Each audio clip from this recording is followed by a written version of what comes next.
Stream Sports, proudly covering local high school athletics and District 10 championships on Stream TV.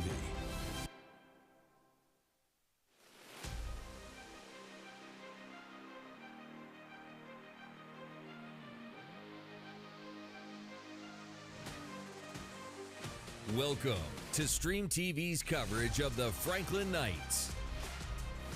Franklin Knight Football is presented in part by UPMC Orthopedic Care, by Franklin Industries, by Franklin Oil Region Credit Union, by the University of Pittsburgh Titusville Education and Training Hub, by State Farm agent Michael Dill, by Franklin Bronze Precision Components, by Crawford Health Improvement Coalition, serving the health needs of Northwest Pennsylvania, by Pizza Joe's on Liberty Street, and by Allegheny Toyota.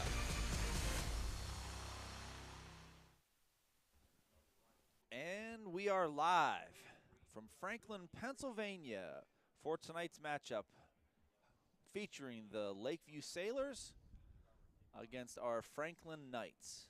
Welcome to Stream Sports. This is Ryan Weimer along with my partner in crime, Chad Wilkinson. Hey now. And as always, the man with the plan, Slick Nick Billingsley, everybody. How's it going, everyone? Yes. Okay, so you're seeing the captains out front tonight.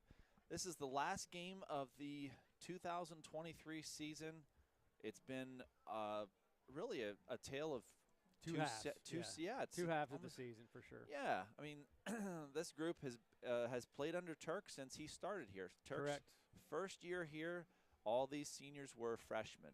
And a lot of these kids, they had a lot of playing time under Turk as a freshman because the program was, just low in numbers.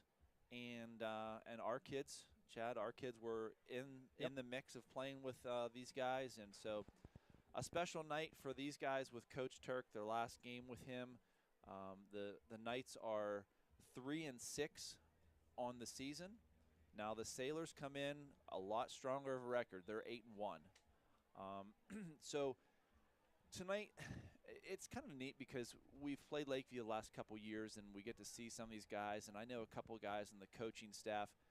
Great team, great community support over there at Lakeview.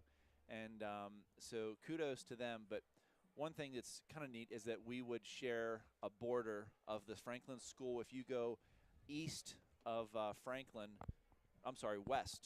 Franklin, and you go that way, you're going to run into Lakeview School District outside of Polk off 965 and 62 out that way. So some neighboring schools, if you will. Now, the Lakeview Sailors are a single-A school, like we said, with a very good 8-1 record. Some of these schools that they're playing are local to us, whether it's Cochranton and Sagertown, Maplewood. Some local schools that we know the schools. We've not played many of them, but again, this year, this is I think at least third, fourth year in a row we're playing Lakeview last game of the season. So should be a very good matchup. We've done a little bit of research on the Sailors. Chad, they have a running back, Mitchell Tingley. Yeah. I mean, he's averaging maybe 150? Over 100, I think 156 when I looked earlier per game. Yeah, so 156 yards a game is incredible, and he's not doing it on a ton of attempts either. His average is somewhere between 8 to 10 yards per carry, which is incredible if you figure. You're playing against other high school kids, and you're still averaging that many per carry. So yeah, exactly. It's going to be a tough test for the Knights up front. I've not seen Mr. Tingley play, but Chad, if you're going up against a stud running back, I think basically there's two things to worry about, right? You gotta know your gaps in the middle. Yep. Gap control, and then the guys on the outside gotta get upfield, set the edge.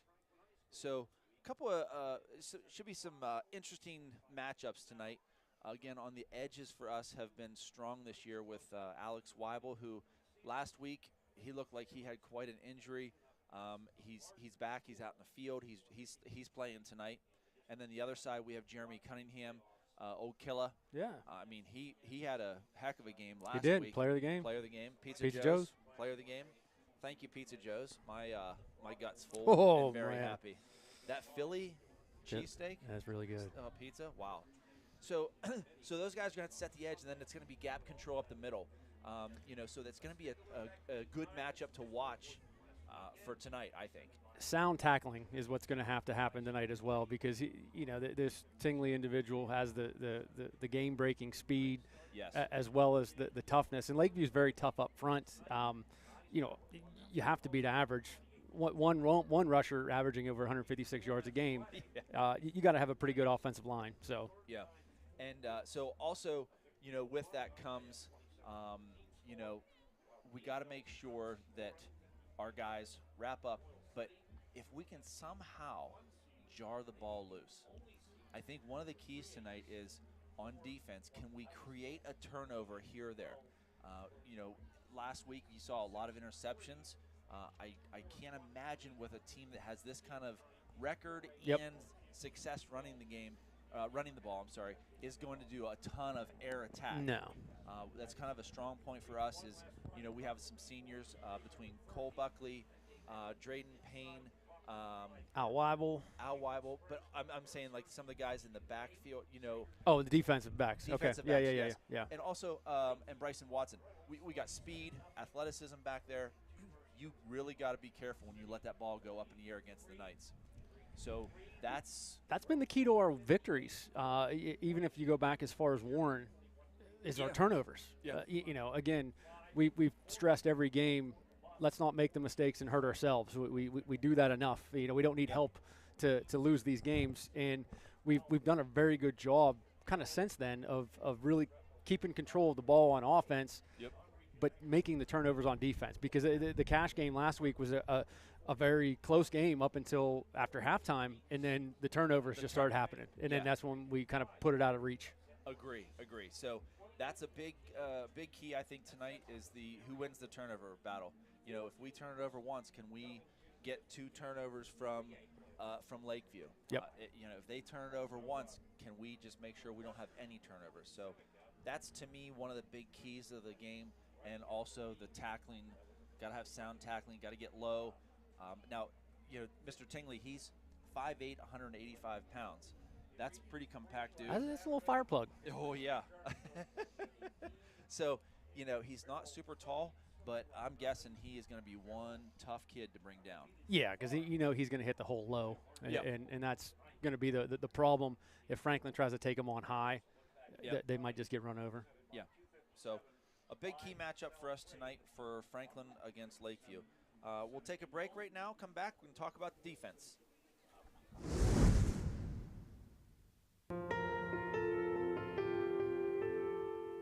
Most individuals, when they have an injury, they want to get back immediately, whether that is getting back to work or getting back to sport or getting to their next yoga workout. We really want to give them pain-free function and mobility as best we can for the extent of their lives, so they can be active, so they can enjoy being with their loved ones.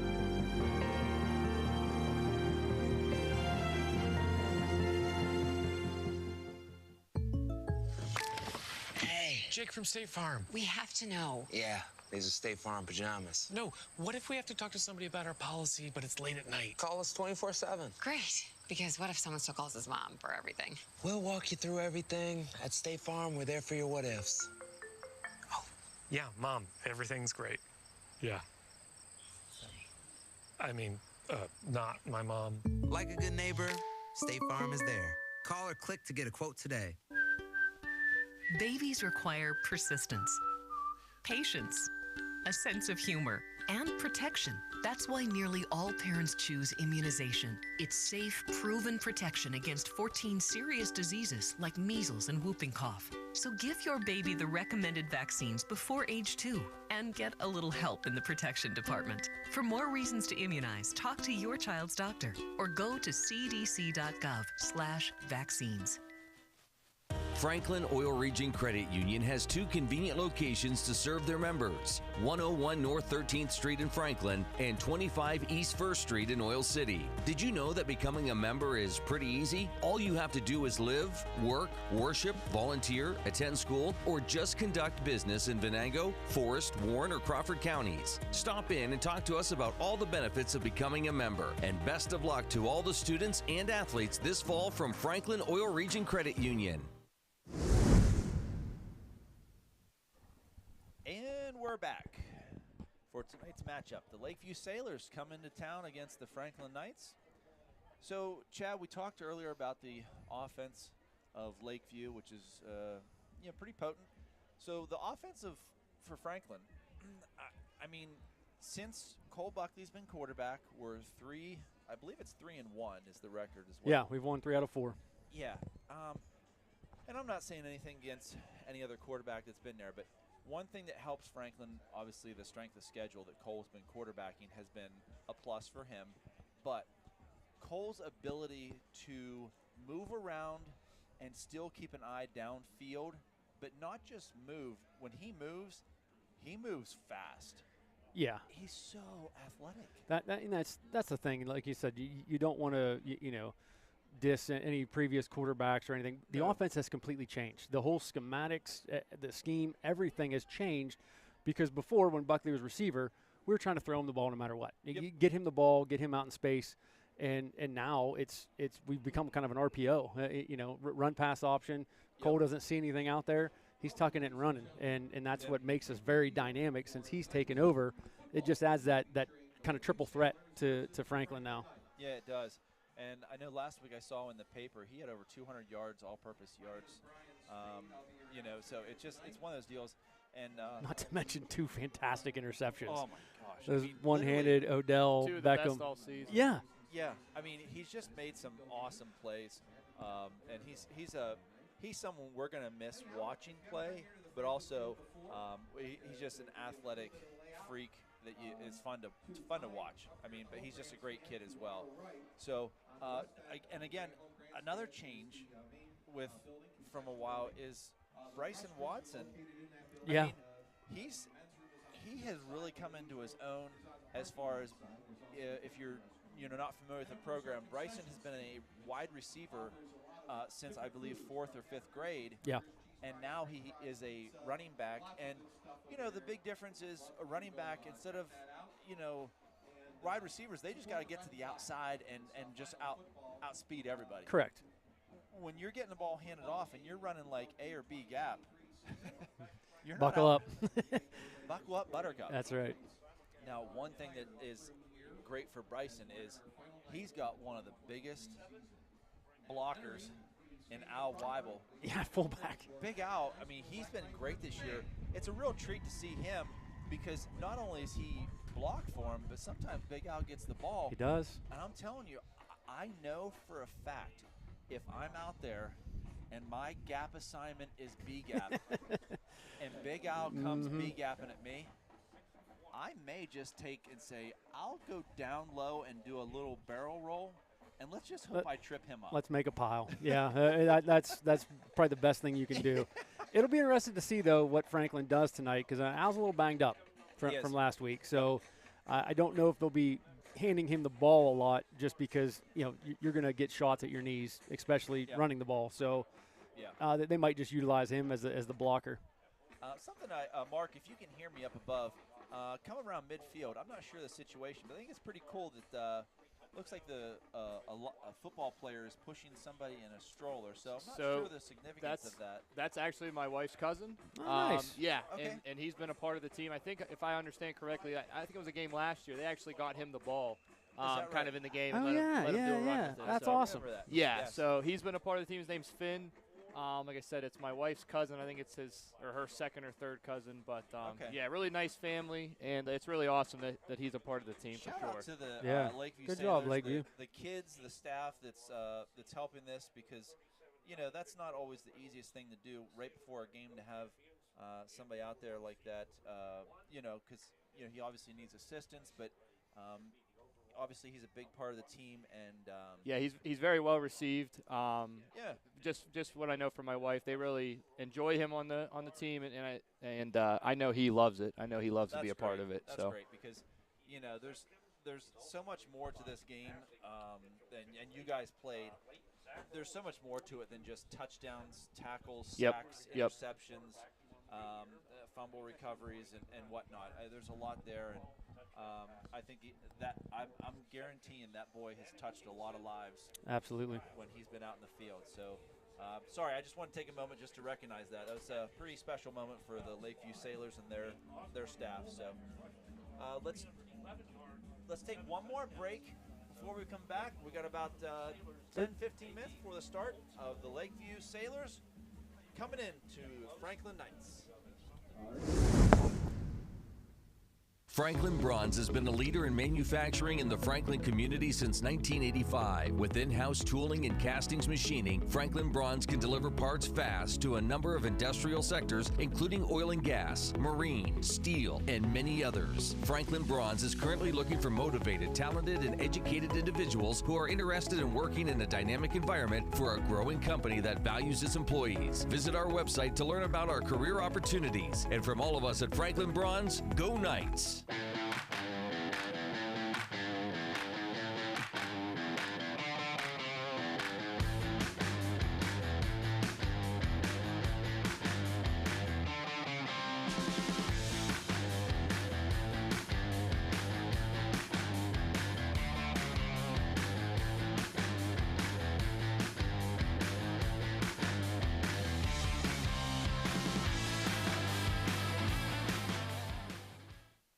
Quality, safety, and innovation. That's Toyota. Hi, I'm Bruce Sigworth here at Allegheny Toyota in Franklin. Now let's talk resale value.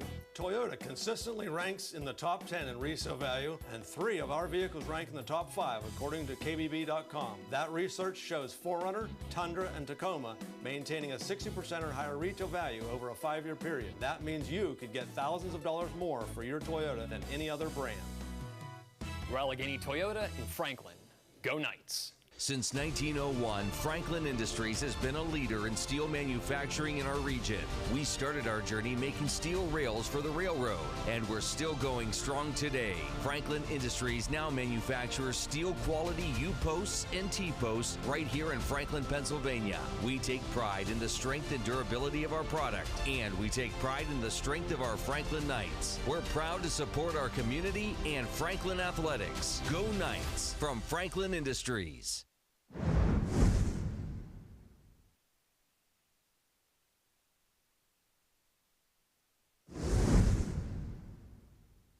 Franklin Oil Region Credit Union has 2 convenient locations to serve their members, 101 North 13th Street in Franklin and 25 East 1st Street in Oil City. Did you know that becoming a member is pretty easy? All you have to do is live, work, worship, volunteer, attend school, or just conduct business in Venango, Forest, Warren, or Crawford counties. Stop in and talk to us about all the benefits of becoming a member. And best of luck to all the students and athletes this fall from Franklin Oil Region Credit Union.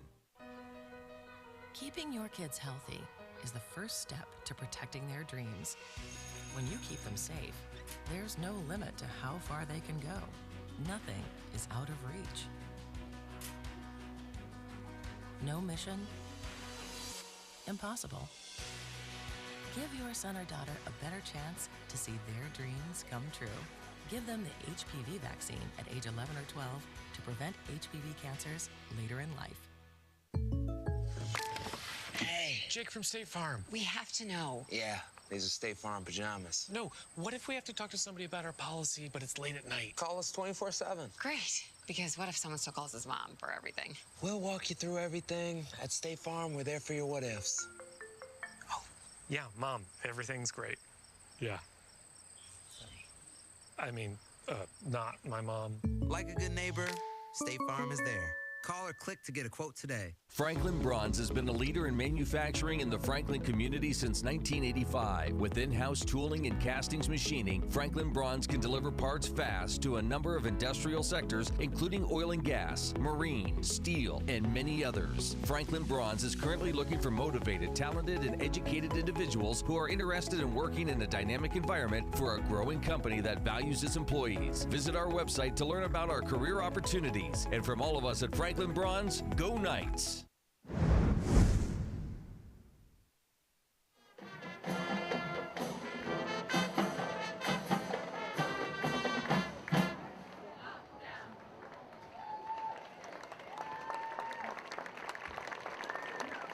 Ladies and gentlemen, please remain standing and remove your hats as we honor America with the playing of our national anthem.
To make sure we got the last national anthem of the year in for the Black Knight Marching Band. Thank you, Mr. Johnston. He's a awesome part of our night school as a teacher, but also just as the band director. But he's more than just a teacher, folks. He's a great part of all those kids' lives, and it's a good thing. So, all right, Chad, defense. So we talked about offense, defense, and we'll lump special teams in there with the defense. So tonight there's a little bit of wind out. So I mean, it's gusty. There's periods of gusts, and then it's not a sustained, steady wind, because I was noticing during the national anthem the flag was dead still. Right. But when we had the window open here in the booth before the game, we're getting blown away. Now it's blowing. You can see the flag blowing pretty hard. Yeah. So the biggest concern up here is not your hair or mine. Not at all. It's got to be NB12s. Yeah. Oh, no doubt. No doubt. I mean, he doesn't have Jimmy Johnson. Oh, yeah. When he had his hair on the Cowboys sideline, it didn't move. No. I mean, he may have used a gallon or two of hairspray. Slick Nick, I mean, it's just all natural. There's not I much. do my best. Listen, we're envious, and we appreciate your hair. My wife thinks I need a haircut, though, so usually when it starts to get the flow going, she wants it gone. So. But it's almost no shave November for you, Nikki. Yeah. Close. Coach Billingsley and that big old caterpillar that sits on top. The Tom Selleck stash. Oh, it's a beaut. It's a beaut. So, in talking about the win, we'll get back to the game. With Nathan Fenningworth, the kicker above all kickers. I mean, he could be a difference tonight, because I think these are two evenly. Should be a close game, yeah. Should be a close game, just based off of what we're going. What the size of the school and things are going. So I think it's gonna be a close game. It's Nathan's last home game, last game of the season. He's a senior, so. Special time for him. Yeah, and just coming off a disappointing playoff loss for the soccer team. They had a great season for those guys, so they did. Tough loss for them against General McLean. So yeah, so they're introducing. There's a senior, Darius Graham. He's been a great kid. He has. Forever. Caden Hughes coming down the line. He's been a part of the program for a long time. Here comes Gabe Wright. Yeah, he's kind of been the staple of those guys that have been there for a long time, for sure. Mark, you can back up that camera a little bit. You can see there's Killer Cunningham coming out. Landon Perry has been an anchor on that line all year. There he is, Big Al, number 90 coming down. At fullback, senior number 32. There's another senior coming down. Little Beatty. Little Beatty. He's been a spark plug this year. He's really been impressive. Number 12, Bryson Again, Watson. One of our offensive studs here, Bryson Watson. And wide receiver, number 7, senior and birthday boy. Yeah, Tristan Books, birthday boy. Birthday boy Booksy. Let's go, baby. Senior wide receiver, number 16, Drayden. I don't believe Booksy does any. Well, go ahead. Yeah, talk about Drayden here. What's he? A little Halloween mask on. Yeah, nice. D. Ross. Here comes D. Ross, baby. Let's go. One of our favorites. We've had him since he was in 4th grade. Love that kid. And here comes Spicoli. Old 965 Cole Buckley's been a special part of this program for a long time, since he was in 4th grade. It's just he's been a great kid to watch grow, and he's got a lot of exciting things ahead of him. So, and then of course across the way you have the Lakeview Sailors making their way out. So I think tonight is going to be a good test to see. Again, our key is going to be the turnovers and tackling. So the double T's, tackling, turnovers. If you win those, I think we're going to be right there in the end for the game to win it. Yeah. I mean, that's just the way it's going to go. Right. No, I agree with that. And I'm just really excited to see this matchup of a high-power 1A school versus a up-and-coming – we're 3A, right? Yes. Still in football? Yeah. Yeah, we're 3A in football. And, but there's not a lot of difference between us, numbers-wise on the team.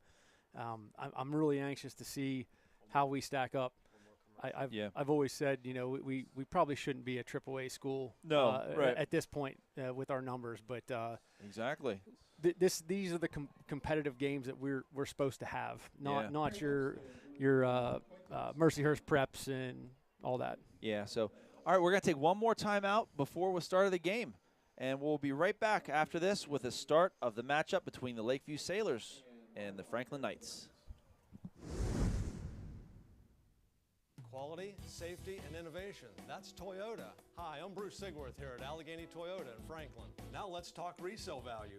Toyota consistently ranks in the top 10 in resale value, and 3 of our vehicles rank in the top 5 according to KBB.com. That research shows 4Runner, Tundra, and Tacoma maintaining a 60% or higher retail value over a 5-year period. That means you could get thousands of dollars more for your Toyota than any other brand. We're Allegheny Toyota in Franklin. Go Knights!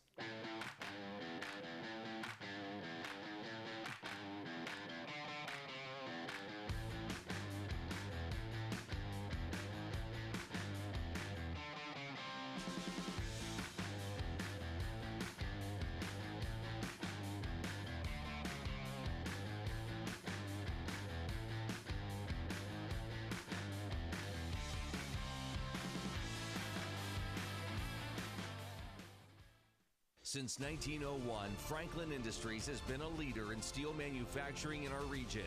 We started our journey making steel rails for the railroad, and we're still going strong today. Franklin Industries now manufactures steel quality U-posts and T-posts right here in Franklin, Pennsylvania. We take pride in the strength and durability of our product, and we take pride in the strength of our Franklin Knights. We're proud to support our community and Franklin athletics. Go Knights from Franklin Industries.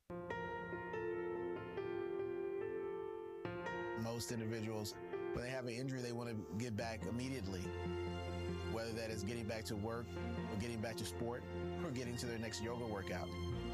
We really want to give them pain-free function and mobility as best we can for the extent of their lives, so they can be active, so they can enjoy being with their loved ones.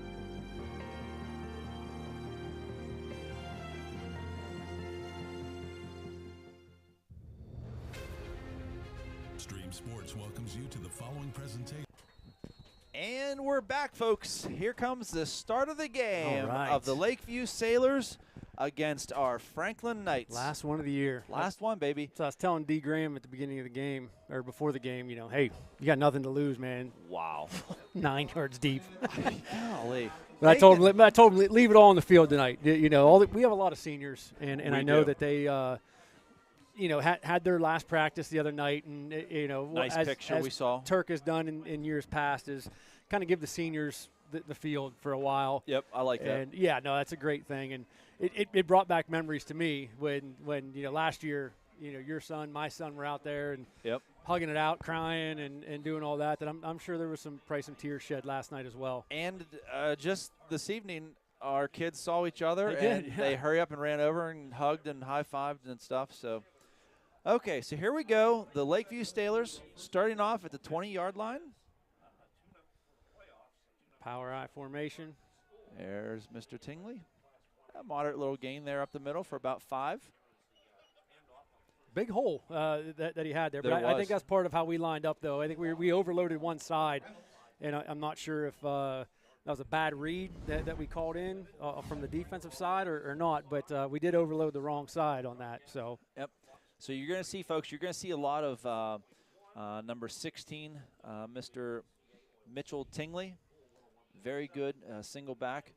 So they go 3 wide. Oh, they got 2 up back there.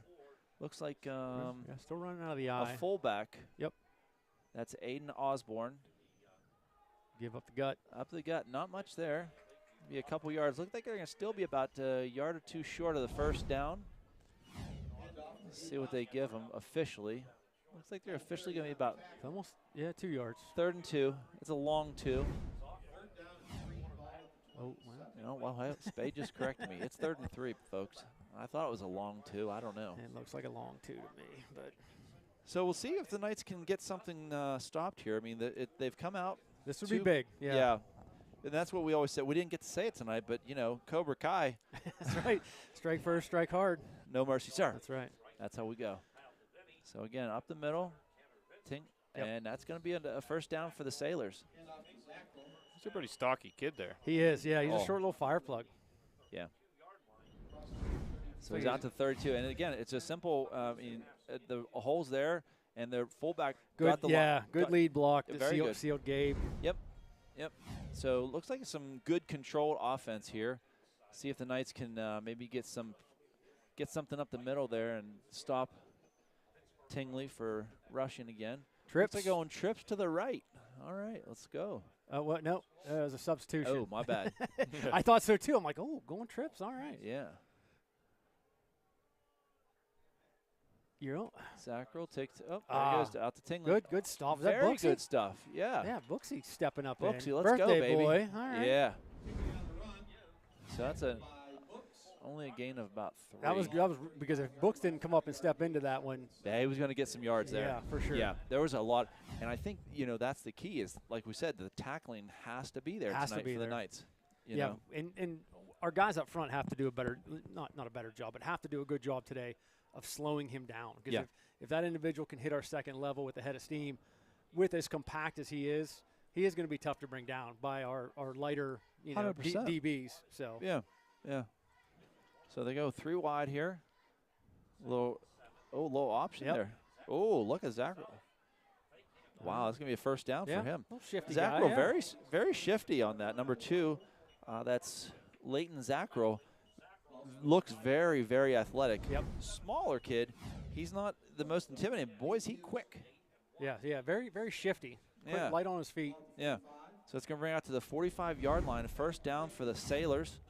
Brings it out to the 45. It's going to be 1st and 10. So the clock is still running because they just keep that ball in bounds and keep on running. There's 8:53 left in the first quarter. I'm waiting for the surprise pass. I just feel that they're trying to lull us to sleep. There it is. There we go. Little quick screen, wide receiver screen. Okay. Oh, so well, he helped us out. He slipped a little bit there, so it's only going to be a gain of about 4. But, boy, that was a interesting little – that's the play I wish we would have ran at the beginning of the season a lot with Cole Buckley. With Cole Buckley, yeah. I really like that that play, especially when you have someone dynamic out there. Yep. Yep. And plus, the way our wide receivers have been blocking this last half of the year, at least, man, if we could have had that at the beginning of the season, And some of these games could have been a little different. And that's such a big thing that you have to take advantage of when you have them, because you're not always going to have receivers that want to block. And I feel like our guys do. So Zackrell, okay. So Tingley out to the side there. Looks like he's going to gain a couple more yards. So it's going to be about. It's going to be a long 4. 4, yeah. 3rd and 4 for the Sailors. And again, that was LP. Killer and LP out there. Killer and LP. Yeah, did a good job stretching it out. Those guys anchor that line really well. They've been some of the most impressive people I've seen this season for the Knights, just as far as their overall growth into the game. Yeah. Yep, they've really stepped up big for us. So I believe both of them have been Player of the Game awardees this year. So, and have been talked about multiple times. Good and there's job. a quick Good stuff by the Knights. Looked like that was a quick one up the middle with the fullback. Yep, 23. Yep, Aiden Osborne. Looks like he only got a couple yards, so that's going to still bring 4th and about 3. Be interested to see what they do here. A long 2. Looks like they're going to punt. Some mass substitution going on there, so I'm assuming they're going to come out with their special teams unit. But you never know. Franklin's has nobody deep. So yeah, I don't think they're punting. Yeah, I think they are. No, or no, that's just Zackrell, and that's in their I format. Yeah. So here we go. This is going to be a big play. Don't jump. Right, right. Tingley gets the handoff, and he gets through for the first down for the Sailors. Dang. Yeah, so he's down to about the 41-yard line. Yeah. So that's going to be another first down for them. 10 yards deep in the backfield. I mean, he's getting that head of steam to come in. So I thought they were looking like they're going to punt as deep as he was. Yeah. And, again, that's something that the Knights need to make sure they get somebody in that backfield to make his first move is he didn't have to make a first juke or anything until he's about 1 at the 1 or 2 yard gain. So it'll be interesting to see if they can make some adjustments there. Back to pass. Play action. Oh, boy, that should have. He'll regret that one later. Yes, that was Clarence Barber. Looked like he just kind of left his hands too close. He had blocking too. I don't know if he was looking downfield and seeing what was ahead of him. Nice design play for the Sailors. It was. Because they had all of us going, oh, geez. Yeah, that's one of those plays that can run the fine line of, pass interference, OPI, because your guys are already set up to block. And if they start blocking a little too early, then you get the flag. Yep. Yeah, and honestly, our receivers are naturally, they want to block and hit people, so that'll be a tough one for us to. Looks like there's a little movement. I don't think call it. No, didn't call it. So there goes Tingley up the middle. He's going to get out there. He's going to go all the way for a touchdown. He breaks some tackles, and he is gone, folks. I thought I saw a little holding there against Booksy that definitely could have broke that open a little bit. But if you see 7 up in here. Yeah. I mean, guy had good position on him, though, so I guess not. But he moved well into Books so that he could get that the perfect footwork for that block. So the Sailors strike first, 6-0. Tingley does the kicking as well. Oh, yeah, look at this guy. All right. I bet our kicker could do that, too. I mean, he could. Oh, man. He's wow. Good. Yeah. He's got a leg. He does have a leg. So that's up and good. So the Sailors come out first with a 7-0 lead over the Franklin Knights. Speaking of kickers, Aunt Gail and Grandma Sherry are sad. It's their last game. Oh. So I mean, hopefully, maybe since they've become part of our fan club, they can still tune in next year. Absolutely. Absolutely. It's not going to be quite as good for them. Well, their membership will renew next year. It will. So we appreciate them listening and their continual support of our shenanigans up here.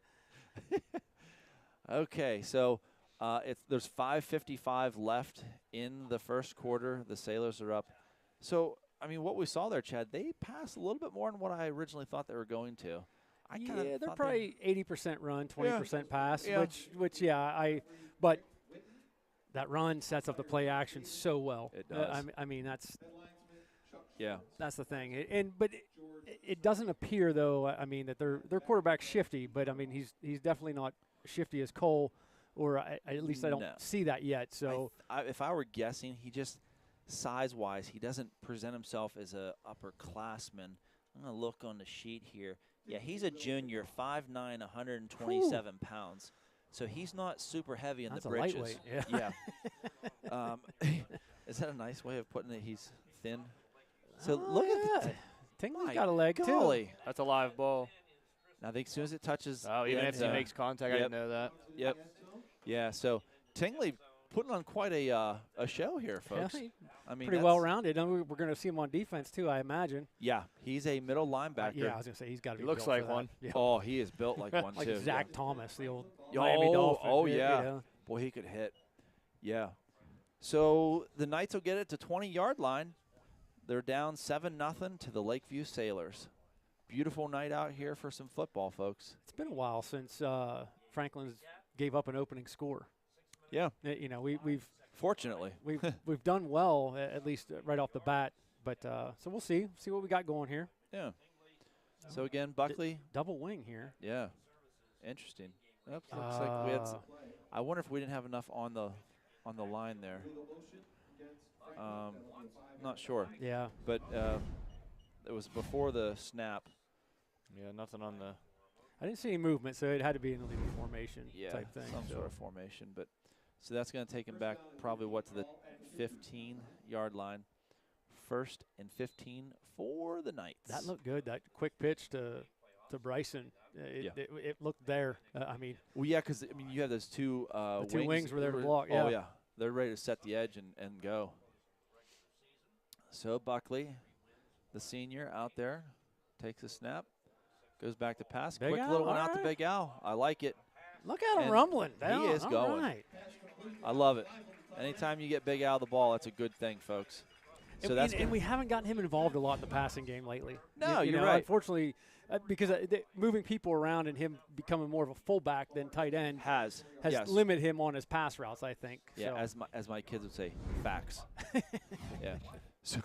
So we're out to the 39-yard line for the Knights. A little confusion set up by the referees here. Not sure what they're doing. I don't think they are either. Whoa, slick with the little jab. Should be a pretty easy call here. First down, right out of bounds. I think they were checking to see what they were having for dinner tonight. Maybe for a little late night snack. If they're smart, they hit Pizza Up. Joe's on the way Hold out of on. town. You're darn right, buddy. That Pizza Joe, that's the first I think I've had that Philly cheesesteak pizza. It's my favorite, so I said, I'm like, hey, order that one tonight. Yo, we got it, and we got it good. His handoff looks like to Bryson. Oof. Sniffed out well. Yeah, it was. I mean, took too long to develop in the backfield. It did. It looks like they had about 3 guys in the backfield before he got very far. There's 1, 2, 3. Yeah. So the Knights need to get that stop that penetration for the Sailors. So it's bringing up 2nd and 10 for the Knights. Big Wagon's back online. All right, Big Wagon. Joining us 2 weeks in a row. Thank you, Dawn Stillwagon, class of '94. Former Franklin Knight. That's right. Was Wagon a guard or a tackle, Chad? I believe he was a tackle. Yeah, he's got offensive the and length. defensive tackle. Yep. Oof.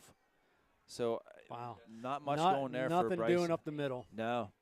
That line is pretty stout for the Sailors. Their defensive line's not giving up anything, and it looks like on this replay you can see Bryson doesn't even get to. He's about 3 yards before the line of scrimmage, and he has to make a left or right. And you want to. Ideally, you want to see him not make left or rights like Tingley's doing. Right. No left or rights until you at least get to the line of scrimmage and then some.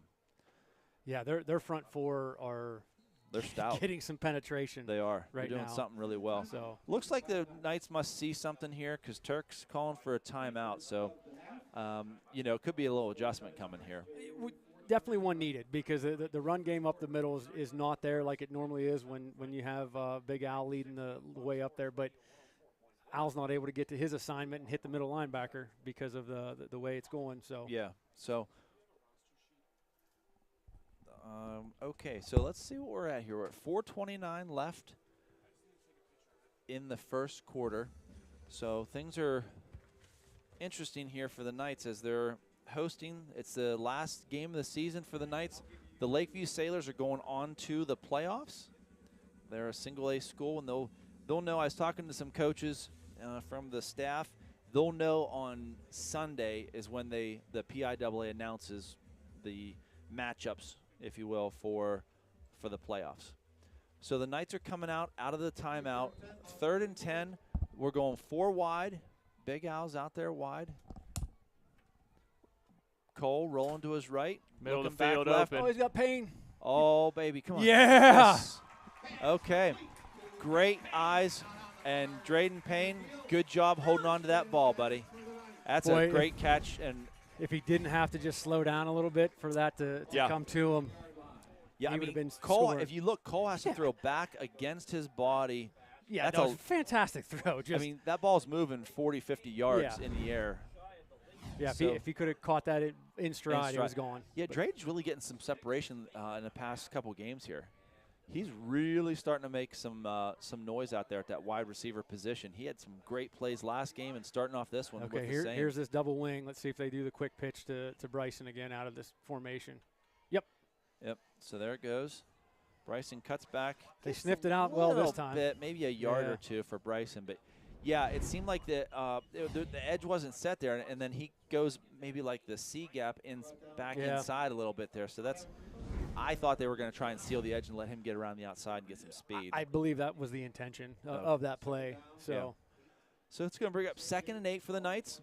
3:32 left in the first quarter. Oh, big wagon. Yeah, baby. Oh, so he's got twins back there with him, Big Al and Bryson. Oh, so that's a QB keep. Oof.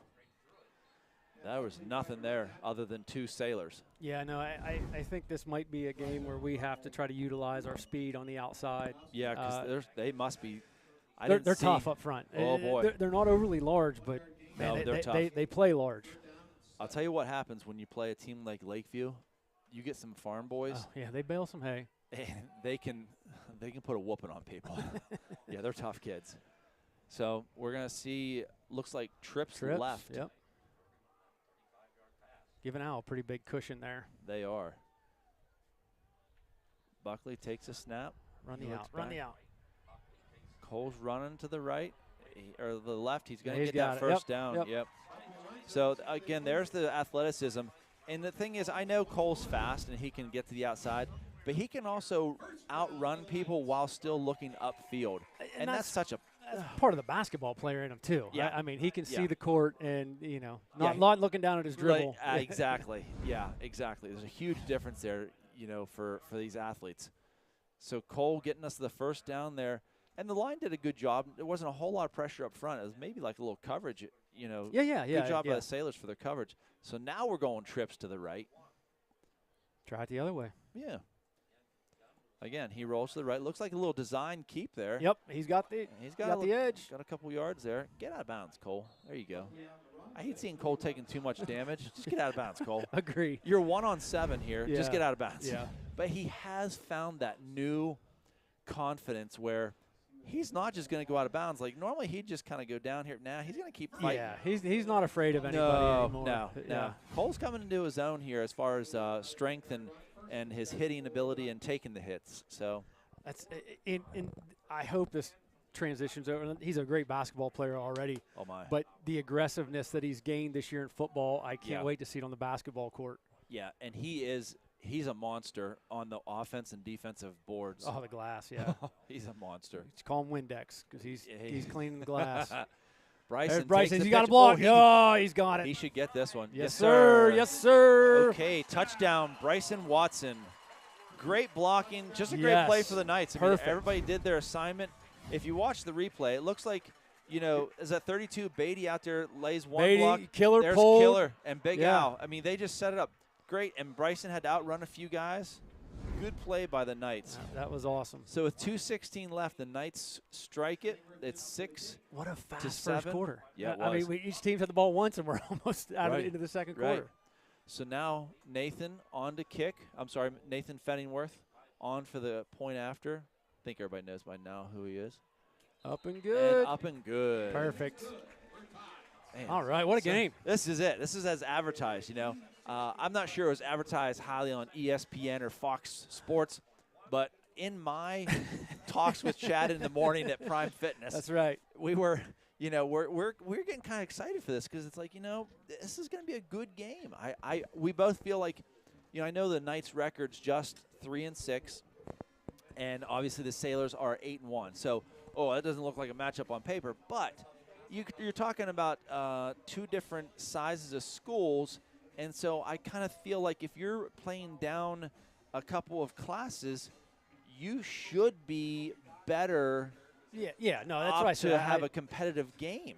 Definitely, records mean nothing. Especially when you're going from a 3A to a 1A. This is what I want to see because again, I don't think we are a AAA school. No. And Lakeview's definitely a 1A. I think we should maybe be a AA. Yep. If not even down to a 1A. This is the most kids we've had on a football field in years. Right. For Franklin. So. Kudos, and we talked about the freshmen under Coach Turk when they're seniors under Coach Turk as freshmen.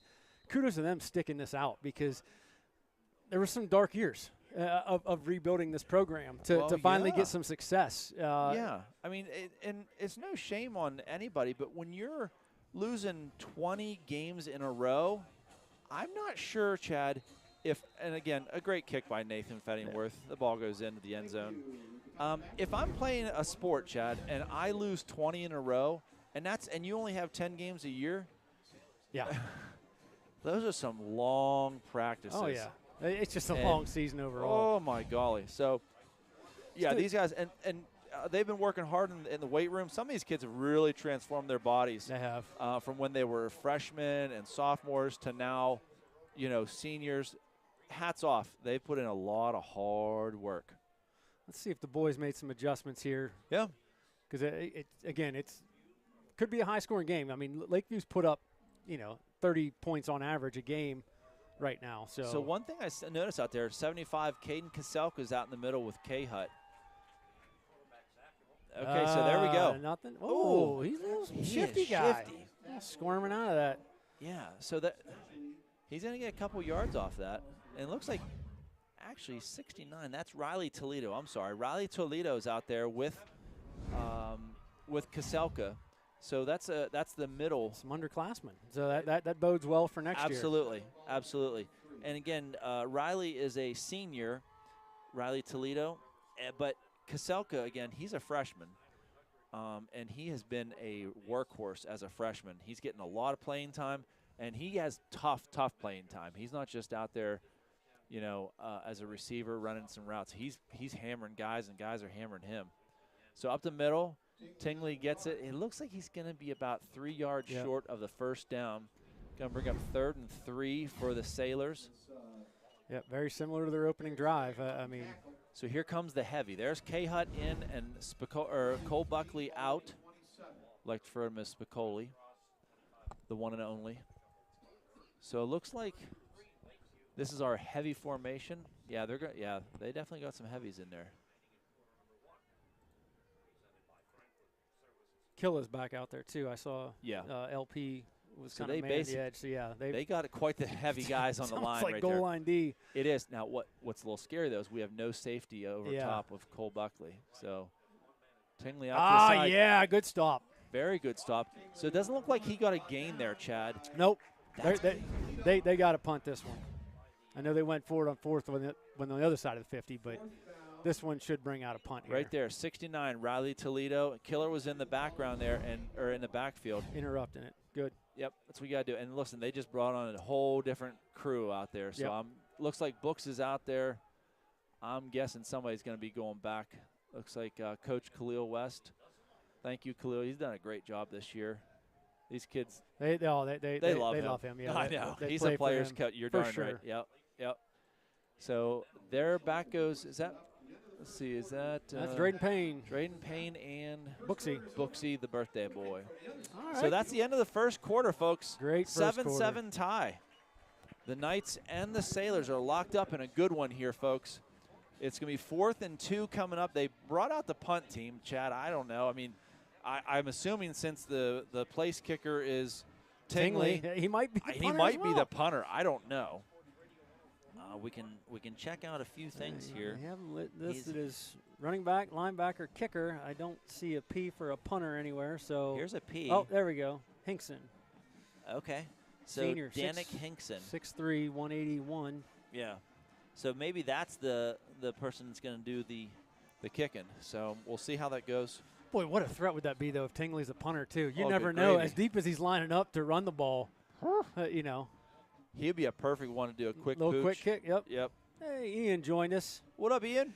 He says, yeah, no, Stephen A. Smith was talking about this game on First Take today. So Listen, I get it. I did not hear that. Right after he destroyed the Cowboys, Ian says. So listen, we maybe get on we ESPN, get the undertone there, Ian. ESPN the Ocho, because I have seen Franklin Stone skipping on ESPN the Ocho. So we're on the map as far as ESPN's concerned. As soon as they find us up here in the booth. Oh, geez, it's going to be ugly. Yeah. We're going to need Ian's representation for us. Oh, and there's the kick. Oh, not a good one. No, that's going to be out of bounds. I'm not sure that's even going to be past the 50-yard line. Not even close. Are they serious? Where are they marking that? I'm sorry, folks. I'm not trying to laugh at the What at are the they? officials. No way. I was going to say, keep walking here, linesman, because, Oh, my word. Wow. No way possible.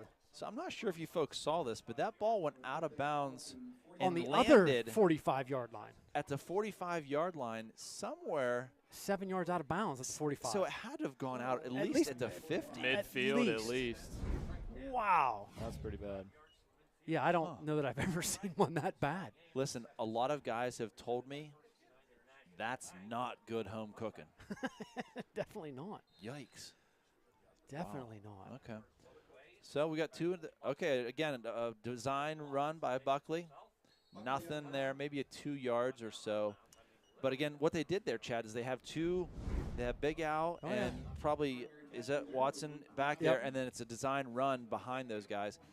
And kudos, the shiftiness of Lakeview. If you watch that in slow motion, that replay, they just basically kind of out-wiggled themselves and got in the backfield, to make it the lead blockers were null and void. So that's bringing up 2nd and 7 for the Knights. I kind of want to see them get Big Al in the action here. Some couple throws. Yep. Even Drayden, and because I'm telling you, there's lots of time. They're giving there. Big Al that big cushion. Got to get rid of it, Cole. Oh. Okay. So that's going to be a loss of about 3. You can't have Al 15 yards downfield. No, that's too long. Cole's not going to have that time, even though it's a rollout. But 5-6 yards, and he's got to get his hands up and turn looking for the ball. Yeah, because Al found the cushion right there about 7 yards off the ball because the linebacker's playing him almost 10, 12 yards deep. They are. So we have to be able to see that and find those little soft spots and take what's given to us. We haven't heard much from old Booksy today, birthday boy. Not yet. On offense. We'll see if maybe we get a little action that way. Is D. Ross lined up here closest to us? Yep. Little end around. There's Books. Sniffed out. It's wow. there. I mean, they're hard right there there waiting. Yeah. He's a little slow. He's a little slow. Looks like he got the wind knocked out. He did that last week too. Got the wind knocked out of him. So if you watch on this play, it's just right in the breadbasket. Yeah, it was a hard hit. Yep. Yeah. Yeah. So other than the wind, I'd say the wind being knocked out of you is not bad, but our favorite one is the cramp. We like it when they get we don't like when they get cramps, but we like it when they're down for a little bit and like, okay, it's just cramps. But this early in the game, I don't think that's a cramp. So just a little knock the wind out of the birthday boy, and he'll be back up here shortly. So the Knights are locking horns here with the Sailors. 7-7, good game. 10:46 left in the first half. So it's nice to see. You can see the Water Boys out there. I know those kids are both younger guys. Those are jerseys from the junior high team. Gage Manning, 64. That's my cousin. Okay. And number 17's out there. I'm not sure his name, but kudos to those guys stepping up and helping the program. Well, shout out from Justin Becky, our local Stoneboro pharmacist, Farm Boys. I don't know if he took exception to that since Well, okay. I remember when he played softball, and I'm telling you, if that kid is running at you, you better look out. He was a great athlete and a big one, muscular. Yep. Whew.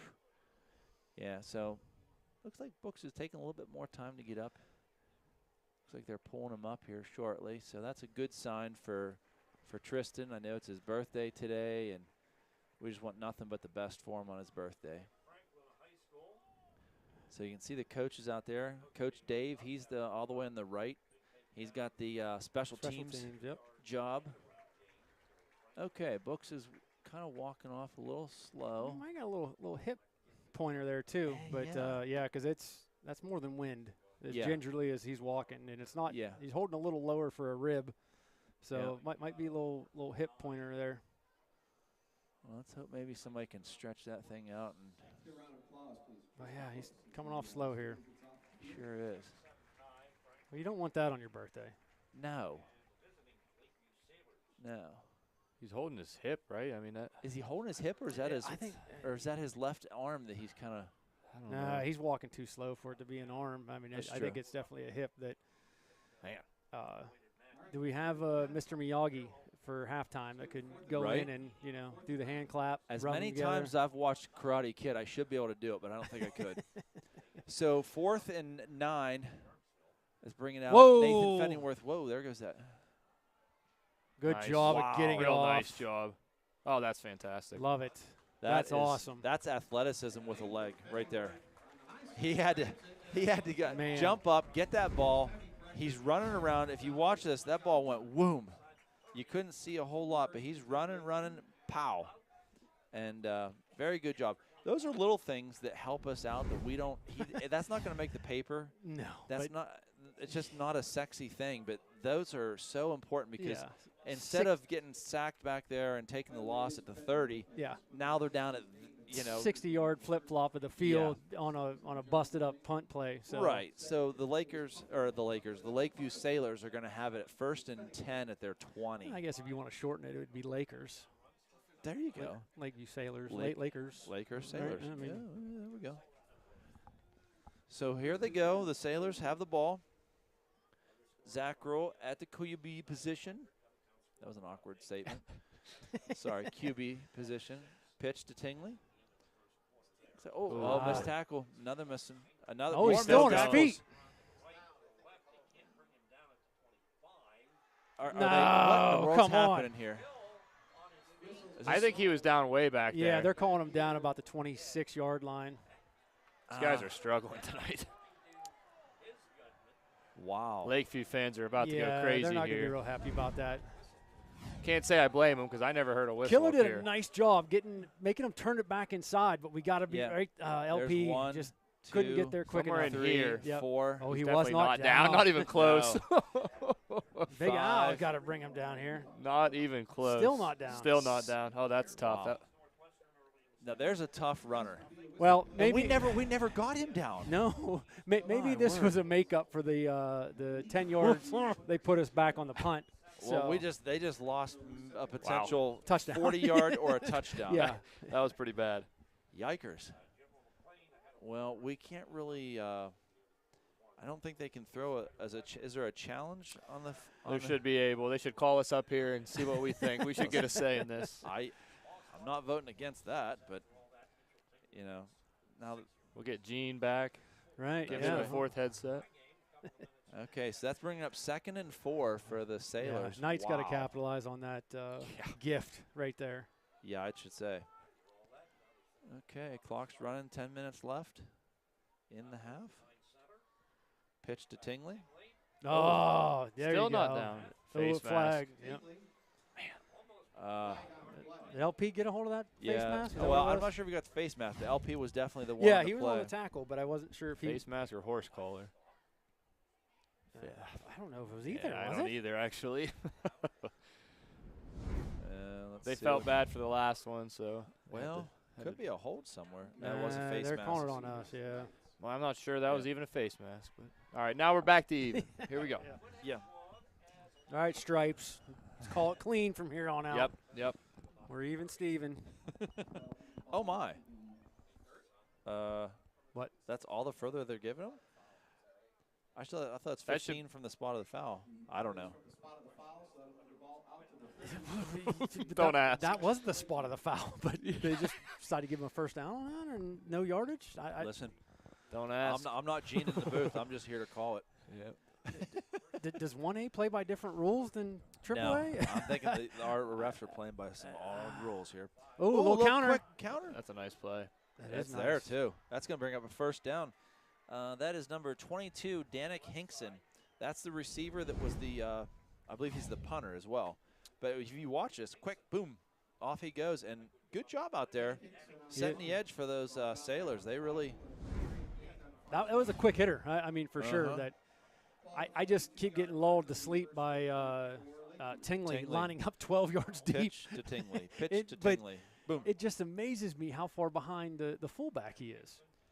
Yeah. Fullback's at normal depth, and normally the tailback's a yard or two behind him. But he's got 5 yards deep from the fullback, which it works. So I can't criticize it, I guess. He gets him that head of steam that he needs. There's a quick one to the fullback up the middle. Going to get him a couple yards. Yeah. Redwell, LP. Aiden Osborne, excuse me. Aussie's nephew. That's right. Makes sense. Yeah. I mean, Aussie was in Butler not a couple years back. That's true. That is true. Must be visiting family. There was a Dean Osborne that was chief of police in Grove City. Oh, all right. Could be a relative of some sort. So it's going to bring up 2nd and 7 for the Sailors. The Sailors are a very long driving, I mean, just several plays, clock controlling kind of team, it seems like, so far. Just a quick observation from me. 4 seconds left on the play clock. They're going to hurry up and get this one off. So, again, pitch. Oh, my. So there's not much there. Yeah, good job, Tingley. boys. All right, there we go. That was an athletic play just to get back to the line. Right. Not a kidding. Yeah, could have been a loss of 5 as deep as he was when he got the pitch. And right there, almost went down. It's almost like one of those rugby throws he has to do because he's so deep. Right. It's honestly what it looks like. Right. Yeah. So that's bringing up 3rd and 6. Boy, this would be a big stop for us. I saw Coach Paul calling a defensive play look like he was doing the chicken dance. Flapping some wings. Yeah. That's got to be a blitz. We had some good long conversations with Coach Paul last week after the game. So that was good. It's good to talk to him. He's a great guy and a little in-depth as to who he is. So the Sailors. I was going to say, their pass has to be coming up here soon. Oh, my. It's right there. I don't know if he was in bounds. He dropped it anyway. Yeah. That's a tough one. I mean, he fakes the handoff, has to turn back the other way. Yeah. If you watch, he fakes it, has to turn, run over to his left, and then make that throw. Cross his body. That's a tough throw all day. Kind of surprised he didn't run it there. He had a lot of room, but a decent amount of room for. Yeah. And they're going again. They're fairly confident here. This is the first time the clock stopped. Right. Seriously. Yeah. 7:03 left. Again, it's 4th and 6. Don't jump, Knights. Wonder if this quick kick from here is Tingley in the backfield. Yeah, he is. But he's not lined up deep, so this is an interesting play here. Yep. There it is. Quick kick. Yep. Love it. Wow. That's going out of bounds too. Nope. All right. It's coming back. So it's going to go out to the 31. Okay. They're down to the 31-yard line. So not bad. Yeah, both teams not bad. You know, there's just a mediocre-ish play. It's a nice little quick little step back, do the old two-step and boot it. But if you see it, it just takes a Franklin bounce at the 29, then comes back to the 31. That's like your 56-degree wedge, Chad. Unless it's out of the bunker. Well, listen, I didn't want to say anything because in the bunker, I knew it was coming, so I was just getting ahead of it. That's why. Good times out of the bunker, baby. Good times. Between you and Wallace, every time I see you, that's all you can talk about is that one time years ago at Cross Creek. Okay, there we go. Bryson up the middle. Whew. He got a few. Not much got there. A couple yards, and then he got flung backwards. I think his head of steam should get him out there at least about the 32, so it's not a loss of yards, but just maybe a gain of 1. Yeah, I remember that day real well, Chad. I bet you do. Yeah. I bet you do. All right, so that's bringing up 2nd and 9 for the Knights. see what goes on here. Got some good options there. I mean, they got 3. You got Freddie out there all the way to the right. Yeah, Freddie getting some action here. Oh, you gotta Cole. Gotta go, Yeah. Cole. Gotta get it upfield. Okay. So again, but look at Push him ahead. There you go. All right. We'll take that good first job. down. LP. I was gonna say, yeah, LP. Get Atta on it, boy. buddy. And kudos to the Sailors. They pick Cole up after they tackle him. I like seeing good sportsmanship. But if you watch this play develop, I mean, it's right there. Cole goes up the middle, and then LP is upfield. He comes back, comes around, gets behind Cole, and starts pushing. You got to love that. That extra yard and a half got us the first. You're darn right. So 1st and 10 at the 43 for the Knights. Buckley, oh, baby, he's got 2 behind him. Oh, so it sounds like you were, oh, Big Al. There goes Big Al. There you go. Nice gain by Big Al. Talking smack on me over Applefest because Stillwagon says, oh, yeah, no, I know all about the bunker story. I think we've talked about Well, I haven't seen Stillwagon in over a year. Now, Big Wagon, since you're listening, did I tell you that over Applefest, or is that just something you've picked up? Because I think we've talked about it on the air before. But if not, I can explain. I can explain what it was. I mean, if we want to, Chad. Educational, right? Listen, or entertaining, depending who you are. It's both. It's both. Yeah. So 2nd and 4 for the Knights. 5 minutes left in the first half. Again, Chad, we get the ball second half. We do. So this is definitely important with the pace of this game. Oh, baby. Come on, Cole. Look at that athleticism. Oh, my word. Cole making everybody miss. And how in the world? Oh, there's a flag. Oh, there's a flag. Are you serious? Man. I have no clue what happened there. But the ball gets snapped, gets away from Cole, goes to his left, can't go, goes right, goes back, makes him miss. Those are athletes he's making miss. Man, they're going to give they called a hold. I thought they were going to call a crackback block. Oh, jeez. Yeah. So, I mean, that's going to hurt us a little bit here. The block or the hold was downfield a little bit, so it's not going to be terrible, but it's probably going to bring up about 2nd and 14.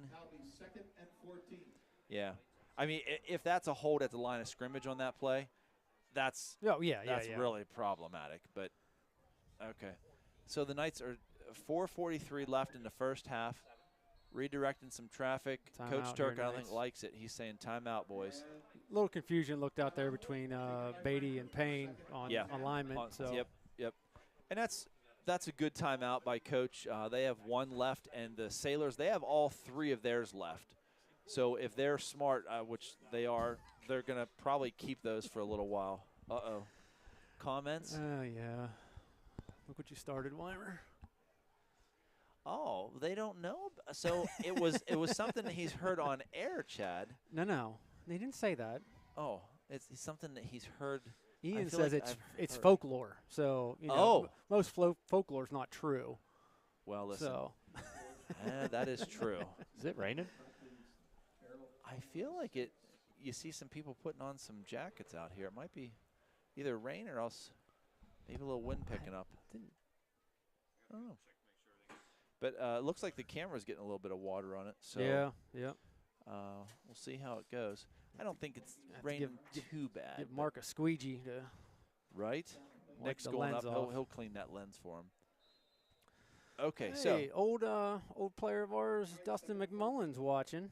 Shout out to Big Mac. Little Mac. Yeah. All right, Cole Buckley fakes the handoff. Probably for the best, though. Probably for the best. Yeah, that's a tough one.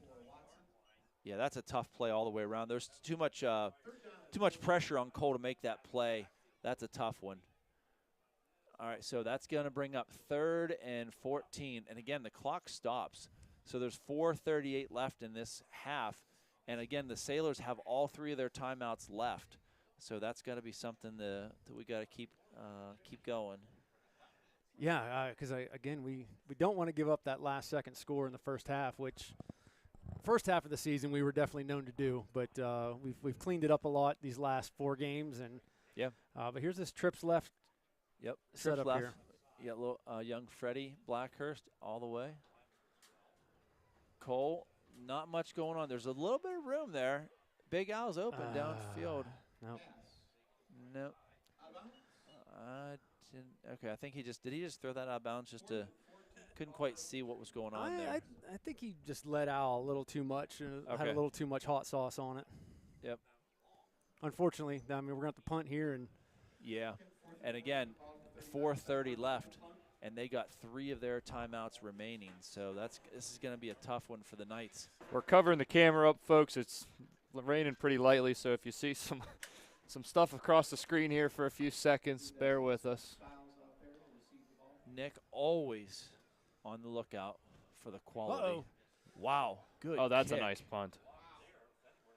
My golly. All right, and Watson's going to be down there, down inside the 5. Nice job. Oh, wow.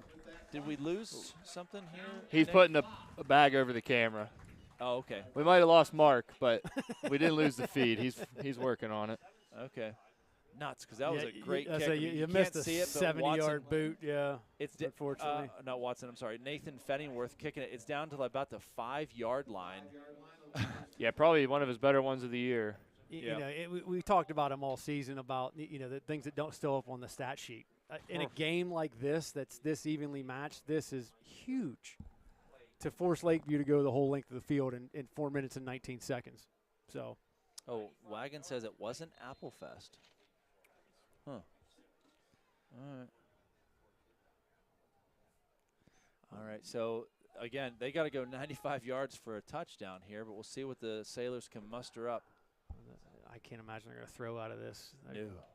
Oh, quick Fullback. give up the gut. Fullback. Yep. Right up the middle. Got rolled up on there. Ran over his own guy, yeah. Yeah, that didn't look good. That sucks. It's got to hurt.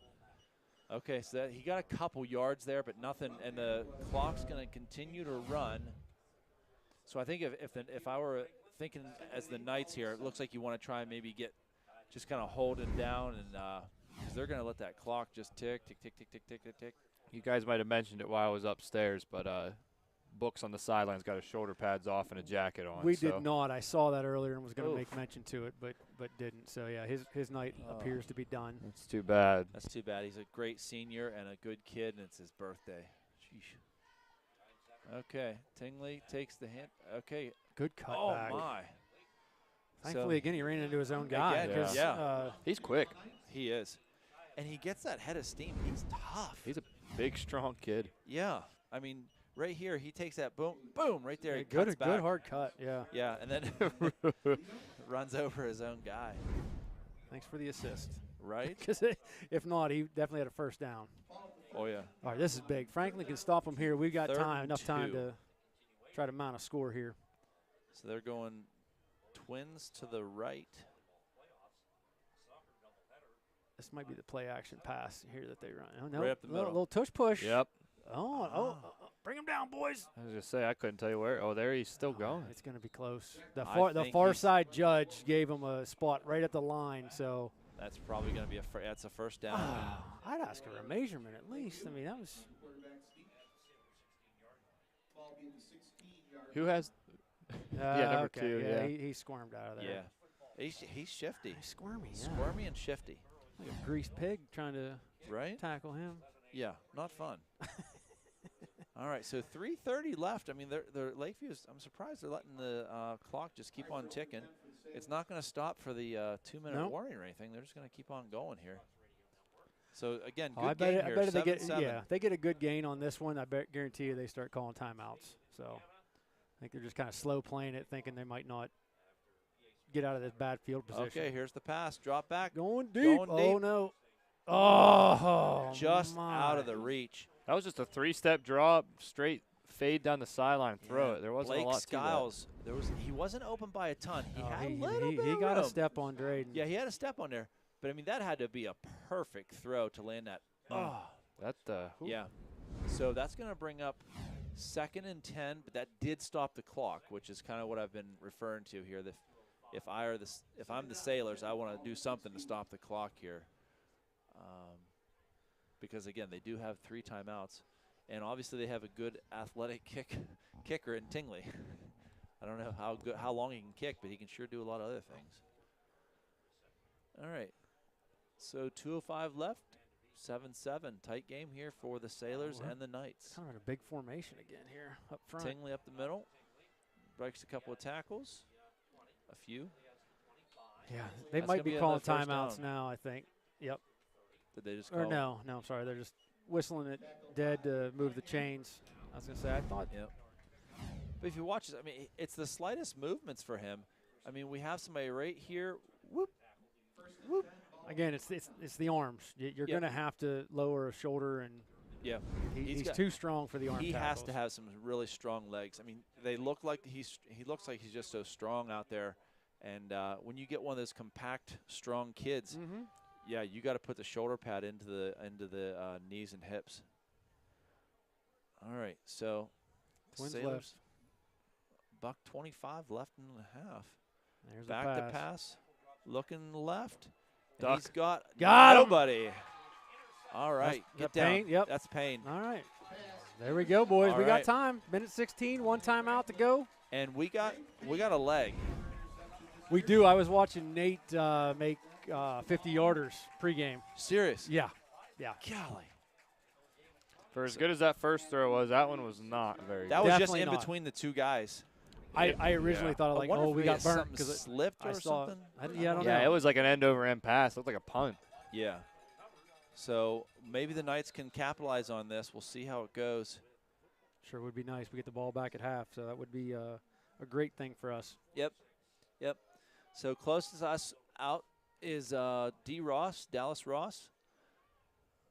Then we've got Payne and Alex, and then all the way on the other side, I think that's probably, that's Beatty. So Buckley back to pass. Got some protection. Got to get rid of it, Cole. Yep. Okay, and Good that's job. what he did. Good job by Cole. He just basically did the old throw the ball away. Great Nothing coverage. was there. Great coverage on Lakeview. Yeah. So that's a coverage sack basically by Lakeview. Yeah. If you watch Bryson, good job Yeah, picking nice up. blitz pick up there, big time. You got to do that, and then it just finally nothing. So that does, again, every miscue on the pass. Incomplete stops the clock. So there's 1:07 left in the first half. 7-7. The Knights in a little struggle here with the Sailors. Yeah, our offense match. hasn't been clicking here these last couple possessions for us. So. And same could be said for the Sailors. True. They're doing a little more moving of the ball, but that turnover, that's going to be the one. Wow, is that boy fast? Yeah, he came in untouched, flying out. Is that 32? Gavin Krupa. And boy, we sure love to flag. know. I think this is going to be against the coaching staff here. Somebody, I don't know if we can see it, but Beatty looks like he wants a flag for something. I don't know. I'm not sure why, but Beatty comes in. Maybe a little late hit. I guess. I don't know. On That was 22. Kind of just hit him in the head a little bit. But as late as that flag come out, I don't know if Coach Turk. That's what I mean. I think maybe or he was arguing that it wasn't a call, maybe, and I don't know. I'm not sure these guys know either. Knights seem to be huddling up fairly deep. Yeah, they. So that's not good. All right, this will be an interesting call here because if it's against Lakeview, that definitely puts us in a better scoring position. But if it's against us, we might as well, run the clock out here. Definitely. But Lakeview still has 3 timeouts, and we're on 3rd down, so personal foul, Against Franklin. So Franklin's coach, I could read his lips. Yeah, I'm going to say sideline. Yep. Got to watch those ones. So not only is it not much of a gain on the play, a loss of a couple on the play, but now it's going to be backing up 15 from that loss. So that's we're going back to the 28-yard line. This will probably be a cue keep by Buckley just to make sure we have ball control, and then a Fenningworth punt to follow it up on 4th down.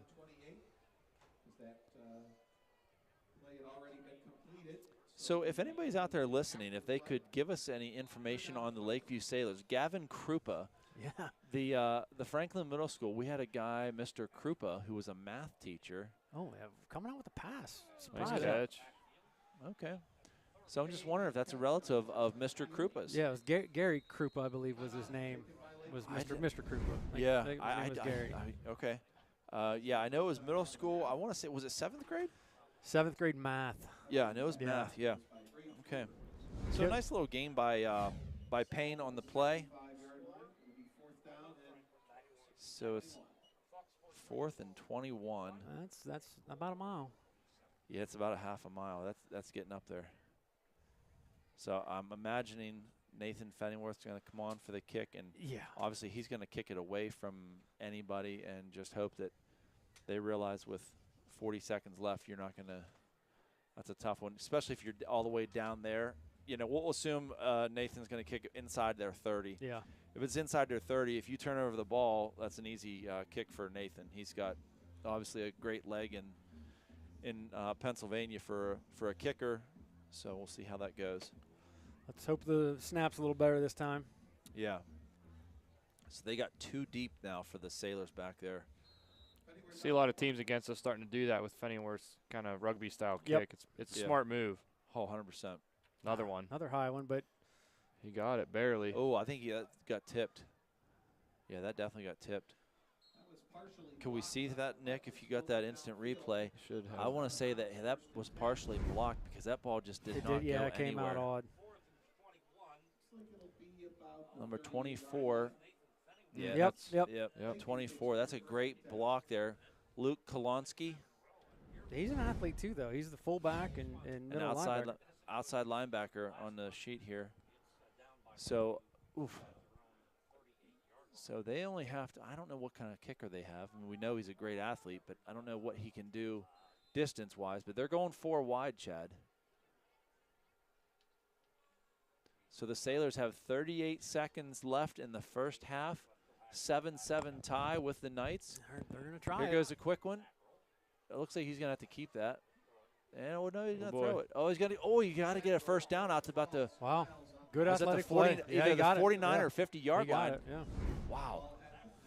So, again, he went out of bounds. That only took 9 seconds off the clock. Tingley's got a little bit of a leg, too, so they might be able to kick a field goal out of this. He's got a short leg, but that thing is strong as can be. Yeah, he's impressive. Got a little Jared Wallace leg, huh? Well, he's not that short. Are you sure? Yeah, Tingley's listed at 5'8". Oh, yeah, he's got a few inches on. Right, on Wallace. Yeah. Love you, little buddy. Okay. Oh, yeah. No, smart play to throw it at his feet. Nothing Again, there. Zackrell moves well. And, you know, when you have somebody that's like that's going to move well, he's easy to lose in a crowd. I've lost him a few times just up here. Right, right. So if you're a defensive back or maybe a running or a linebacker that's back there, you can sometimes lose track of that guy. Sure. But then you don't want to lose track of Tingley because he'll run you right over. Yeah, you're going to see, I don't know what he wears, about size 10 shoes coming right on you. All right, so again, they're 4 wide again. 2nd and 10 for the Sailors. 26 seconds. Oh, good pressure, LP. There you go. Oh, no, Wow. you don't go for that. Wow, that's tough. And that is a touchdown for the Sailors. Man, that just did not get that ball. And exactly like Chad said, though, in that situation, you never want to give up a touchdown, but you got to understand, like, you got to keep in front of you. Yep. The interception there is not as valuable as wrapping up, making a tackle. He catches it right there at the 33. I mean, that's a long ways to go in 25 seconds. So, yep, man. So good catch, good pass. Let's see, that's 22, number 22. Hickson. Again, Hickson. Oh, so that's taken the Sailors to a 13-7 lead. Oh, backbreaker. Yep. Nice, good kick. So the kick is good. That's going to bring the Sailors 14-7 over the Knights. Now the only good thing here, Chad, is we do have, again, we do have the ball coming out of halftime. But, man, that's a bummer they struck right before halftime.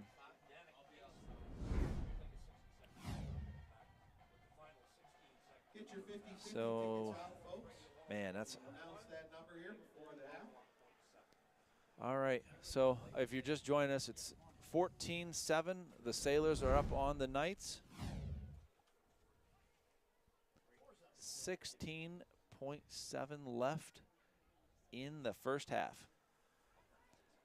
You know, a game this close again, just what you didn't want to happen right before half. And, I mean, granted, we get the ball at halftime, but going in 7-7 would have been a nice one. Yeah, they really need to at halftime here. The Knights coaching staff is going to have to just do nothing but kind of get on these boys and pump them up to get going. Like, we got this, guys. Because they're in this game. But as of right now, the Sailors have looked better in the first half offensively. I think they're getting more yards than what we are. But I'd say probably. Oh my, good play.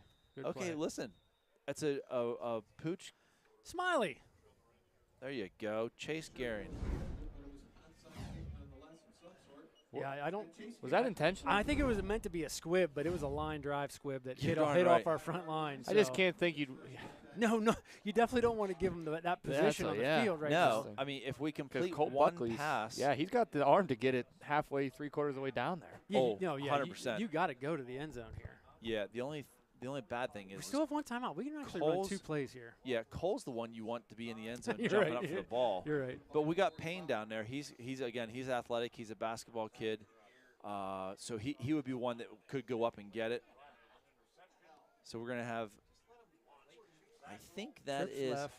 yeah, so you're going to have Dallas Ross, Payne in motion with Big Al, and across the way. Oh, that's boy, a that's penalty. Yeah, he turned upfield too quick. Yep. Beatty? No, I think that was Payne that kind of turned upfield. For those of you at home, you'll see the replay here. Payne has to, I started late, but he's already starting upfield as the ball is being snapped. He has to continue to go parallel to the line until the ball is snapped, and he turned it up too quick. Been watching too much of that Canadian league. Yeah, those guys are wild. Yeah. So here's the final timeout for the Knights with 14 seconds left in the first half.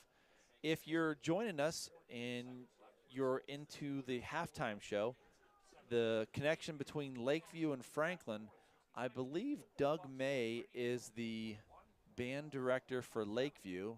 And when I say Doug May, you're thinking, what's that do with Franklin? Well, his daughters have all gone to Franklin, and his youngest was Sydney May, who graduated last year with our boys. Yep.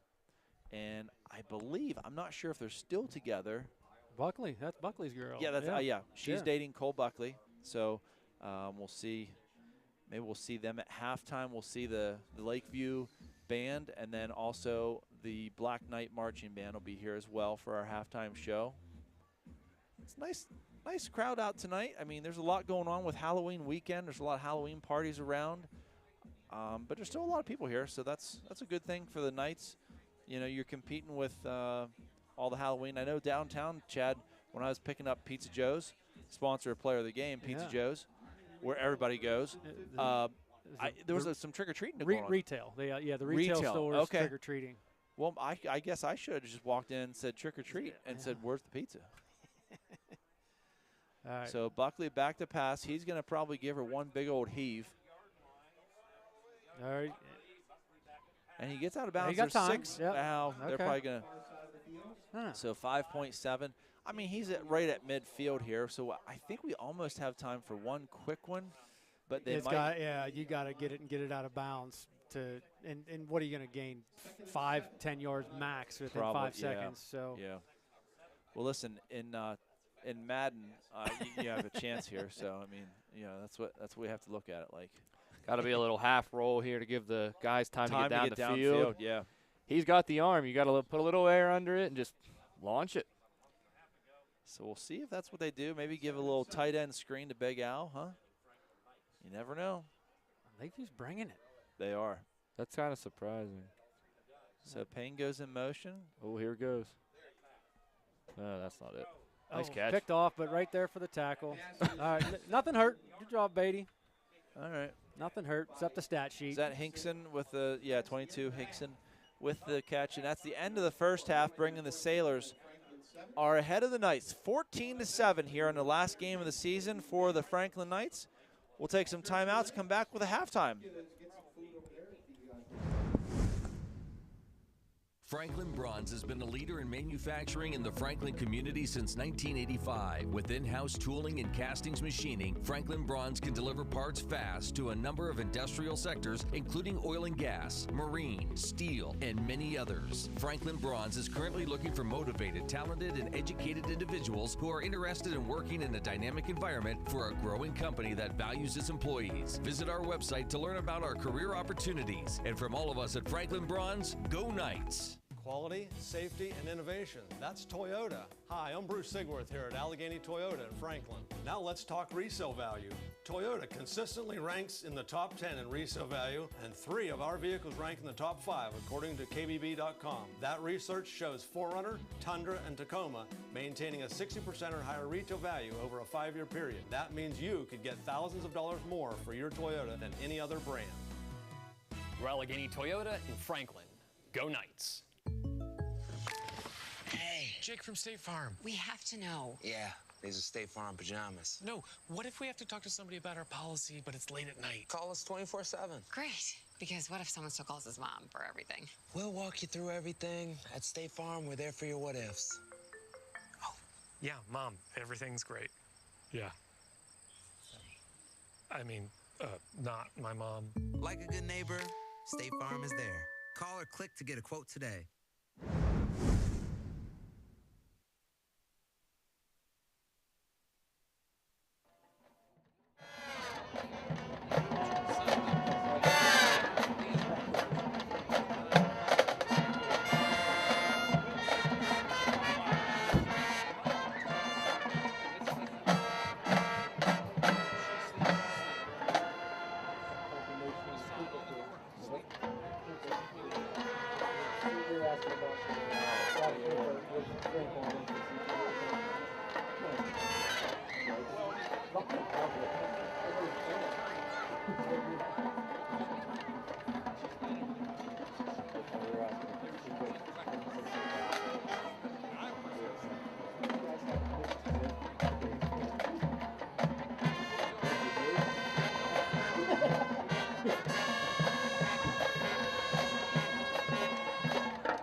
Night. At the scene of the crime, like a streak of light, we arrived just in time. Look out, fans! Here comes Spider-Man!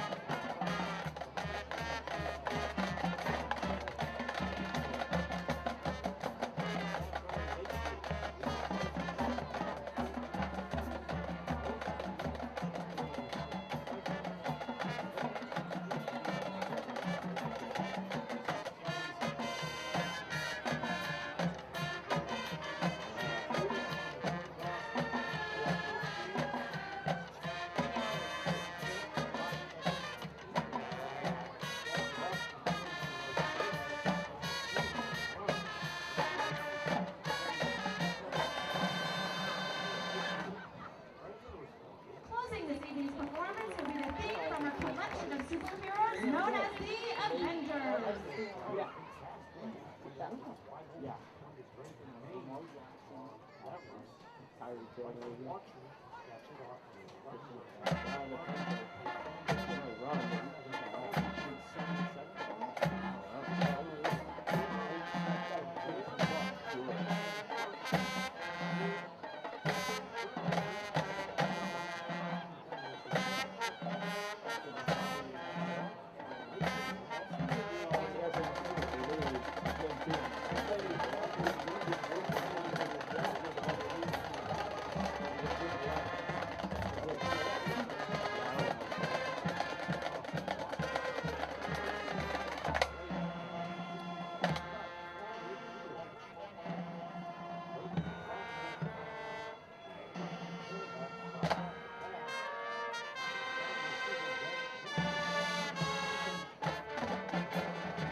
Industries has been a leader in steel manufacturing in our region.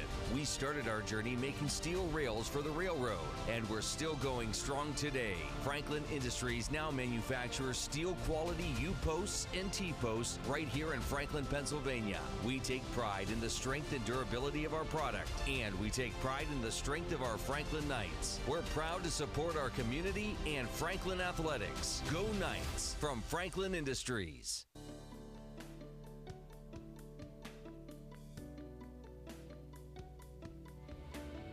I'm a doctor and a mom, and I have 2 kids, a boy who's 14 and a girl who's 5. It's really important to give the HPV vaccine early, starting around 11 or 12 years old. As a parent, I really wanted my son to get the HPV vaccine. I made sure my son got the HPV vaccine when he turned 12.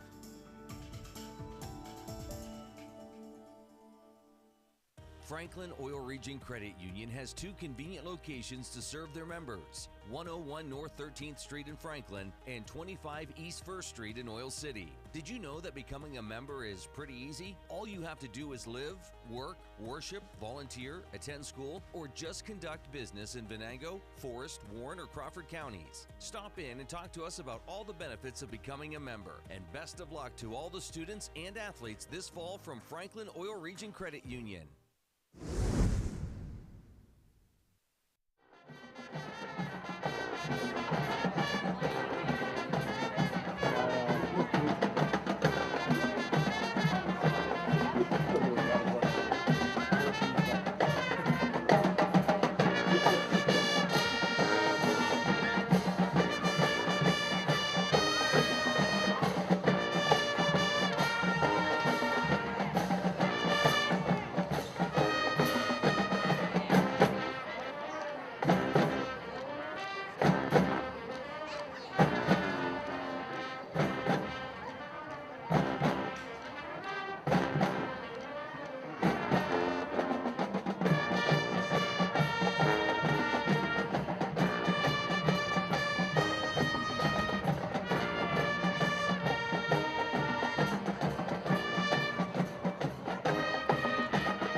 We proudly bring to the front our Silks and Knights with the Black Tees.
Your Franklin High School Black Night Marching Band shuts down our 2023 marching season, but keeps it hot, hot, hot with Buster Poindexter.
The Franklin High School Black Knight Marching Band is under the direction of Mr. Steve Johnson, assisted by Mrs. Christina Lexbacher, Dr. Laura Green, Mrs. Amanda Lewis, and Mr. Will Robinson.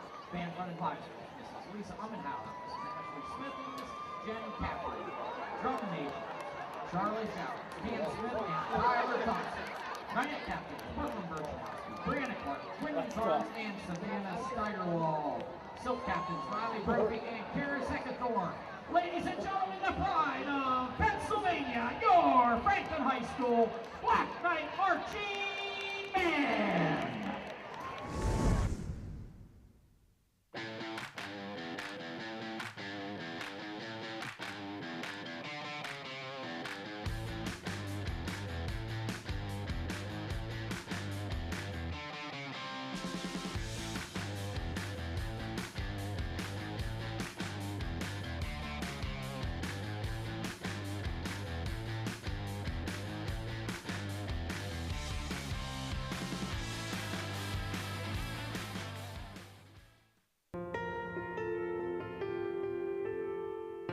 Most individuals, when they have an injury, they want to get back immediately, whether that is getting back to work or getting back to sport or getting to their next yoga workout. We really want to give them pain-free function and mobility as best we can for the extent of their lives, so they can be active, so they can enjoy being with their loved ones.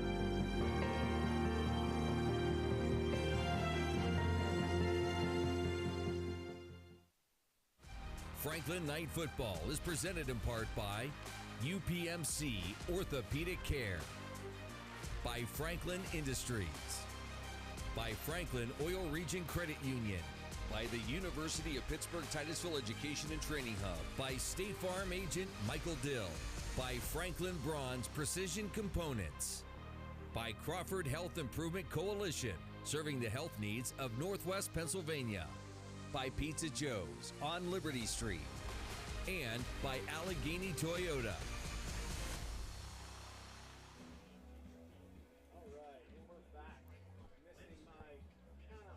He's close. It's not his fault. There's other people that were stopping him.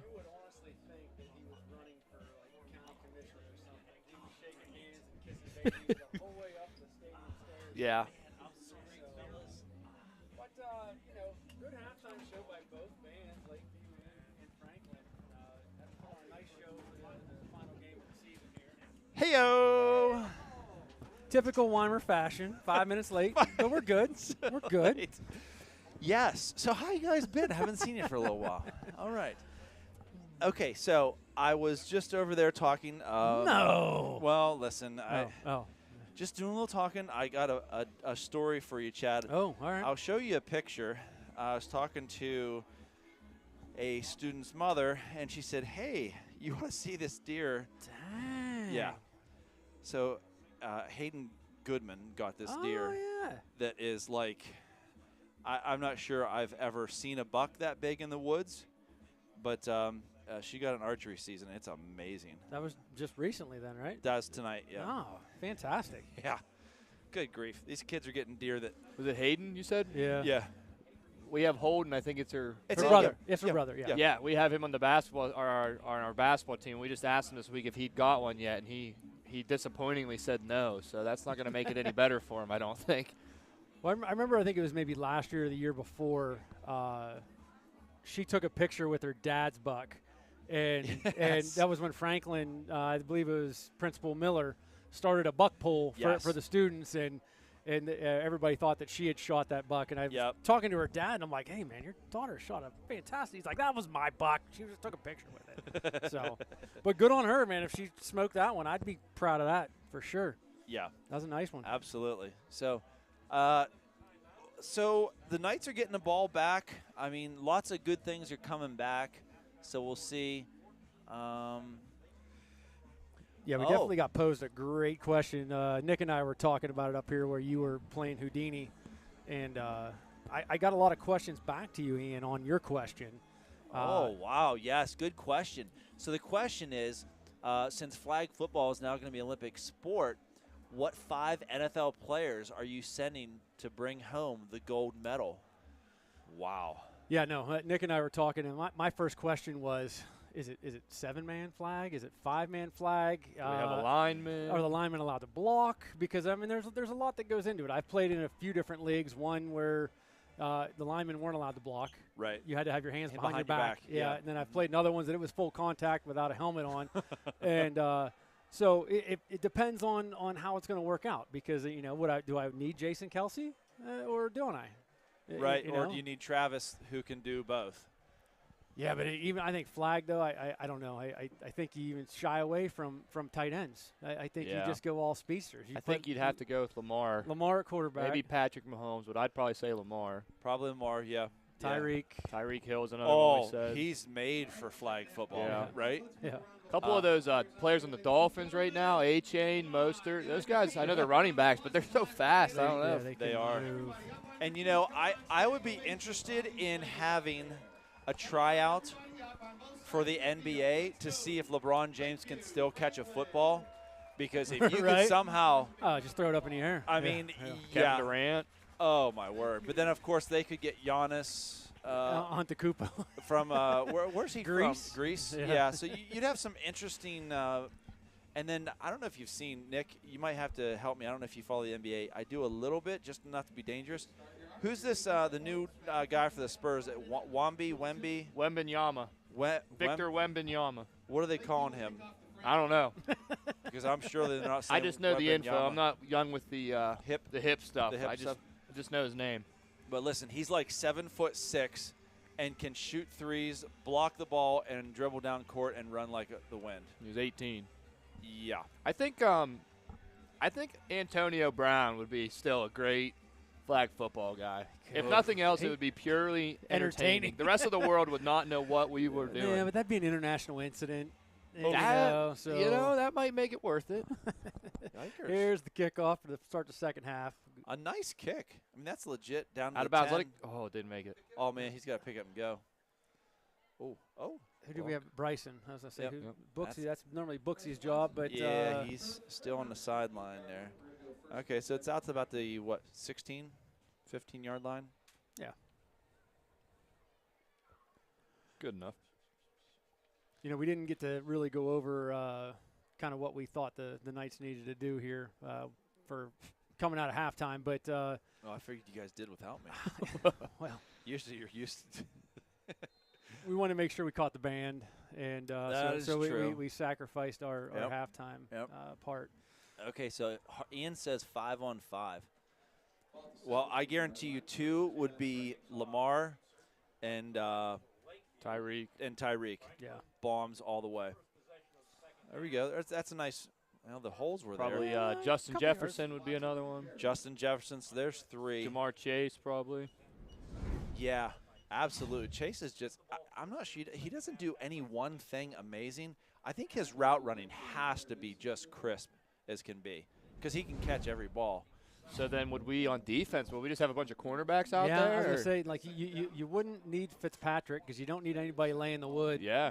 So, I mean, you just in case need you want to send a message. You just need big cover corners that are. Right. Yeah. You know. And, of course, I'm maybe a little partial to Mr. Diggs. Well, but you need some rush guys. So you put TJ and Micah Parsons out there as your rush ends. You're darn right. Buckley out to the – oh, he's still on his feet. Hang on to it. Nice play. He's running up high. He lost the ball. He did. I could see it coming out. Please don't have – come on. He was standing up. Yeah, it's definitely a fumble. I don't know who has it, though. I see Beatty pointing Franklin way, so, all right, we got it back. Okay. Yeah, and that's just the thing that we struggle with. Yep, there it goes. So it'll be 3rd down. I'm not sure how we got it, but we got it. Yeah. That's all that matters. So, yeah, and, the other one I think I would really like to see would be what's Garrett from the Browns?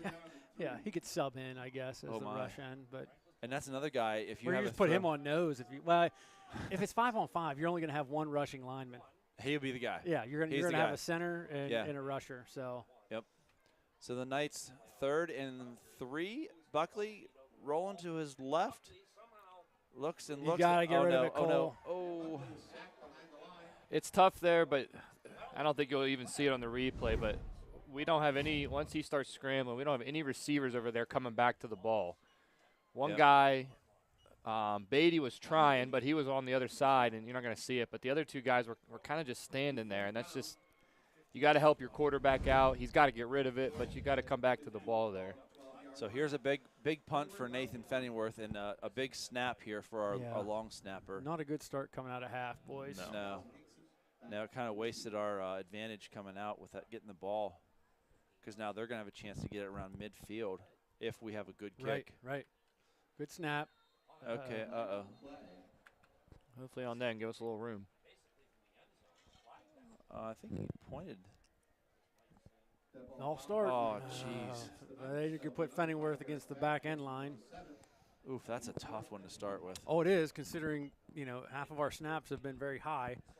And his rugby style of punting that he's taken on this season. Yeah, and if you see the distance between Fenningworth to these 2 deep guys for the Sailors, there's just a ton of room. Oh, yeah, they're 40 yards deep, 45 yards deep. Mm-hmm. They know what's coming. Good snap. Good kicks away. Ooh, that's not the best But it's going to roll. one. It's going to roll forward, though. Okay, they picked it up. up. And here they go. Oh, boy. Okay. Get him, D. Graham. Nice There job. you go, buddy. Good job, Darius Graham. That's huge. Good coverage, kid. Yeah, so that's number 4, Blake Skiles, on the return for the Sailors. He had some room there. He did. And Darius, if you watch Darius, he's just real consistent about knowing his lane. He's going to come down the field, and you're going to see him just out here midfield and go straight at him because that's, that hashes his line.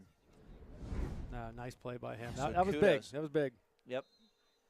Hey, Andrew Boley, former Knight. Yeah. Former coach of those little Cranberry Crushers. I know. I just kind of you lost some points in my book, Boley. No, congrats to the Cranberry Crushers this year, winning the local elementary school football tackle program. Yep. Good job, those guys up there. They have a good program. Yeah. And they freaking Yeah, play with Oil City. City. Yeah. Yeah, I thought about that. They don't even have their own program. They can field their own little Gritters team. Yeah. 2 teams at one point. Yeah, right. And good for them. Yeah. Yep. So easy now. Yes, sir, Mr. Boley. Always easy. All right. So it looks like it's going to bring up 2nd and about 7 for the Sailors. And we haven't seen anything here out of Tingley. I mean, he's just been a steady runner. There's not been anything. Maybe somebody can punch a ball out or need some excitement for the Knights on defense. Yeah. Because they're going to get lulled to sleep and then bam, bam, bam. So here's a nice little screen out. Oh, good. Oh. Okay, slowed him down at least. Oh, wow. That's a really tough play for a corner there. It is. It is. Kudos to 22, though. I mean, Hinkson just spinning out at 2 tackles to get the first down. He's a good-sized kid. I mean, what's he listed at here? Hinkson is listed. He's a 6'3", 181. That's a good-sized kid. Yeah. Is he? What year is he? Hinkson is a senior. So I mean, he's been around the block. He's experienced in these conditions. Out there on the island, famously for Revis Island, for those watching at home. And here we go, folks. In the press box now is state qualifying golfer Mr. Ty Prince on hand with us. Tingley up the middle, taking it first down for the Sailors. So if you don't remember, folks, Ty Prince is a junior here at Franklin, a golfer, and he qualified at districts. Ty, what place did you come in? 3rd? 4th. 4th. Okay, so Ty came in 4th at districts, went on to states. States was what, October 16th, 17th? Yeah. Okay, so it was down at State College at the blue course and the white course down there. Nice. Ty, congratulations on your first run at states. Thank you. I'll leave the floor open to you with this question. Man of many words. How was the experience overall going to states in golf? It was, I was nervous. Yeah, I bet, bud. Yeah.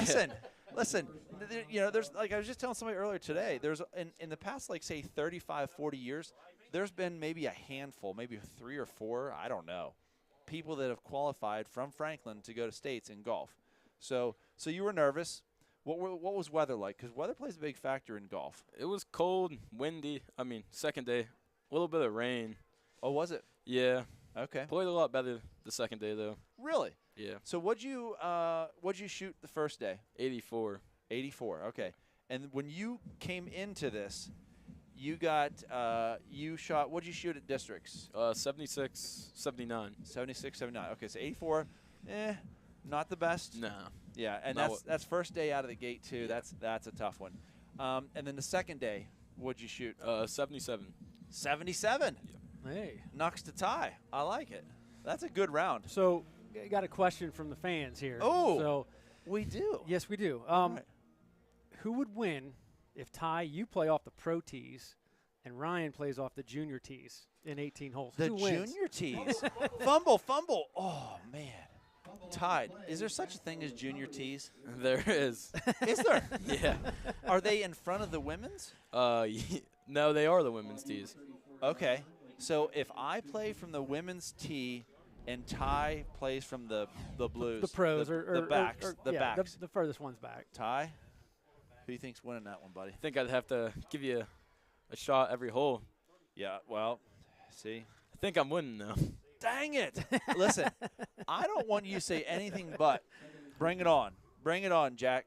That's the confidence you have to have, because when you're out there by yourself golfing, it's you against the course, right? So at States, was there a crowd that walked along with you guys? Yeah, every group there was about 10 to 15 people walking. Nice. That's really cool. Good pass. Nice pass. And he's shifty. Yeah, he's is. got. Listen, nice. Look at that. Look, he's keep going. Nice tackle. Was that Buckley? Picking him up like a rustler for a 2-point takedown. Yeah, but that got him an extra 3-4 yards. Yeah. There. Wow. So you didn't shank any off the tee with into the crowd or anything? No. They were all behind us. Okay. A while. Did it take you 3 or 4 shots to get out of the sand? Like Chad? Okay. Sorry, Chad. I just had to throw one. No. One hole it did, though. Ouch. The next comment was when you finished the round, am I still in the bunker? Probably. One time, folks. Was that Harper? Yeah. Was that Ian? One time the bunker got the best of me. It was one time, Ian. Okay. Drop it. What's the course out at Penn State like? They host it every year.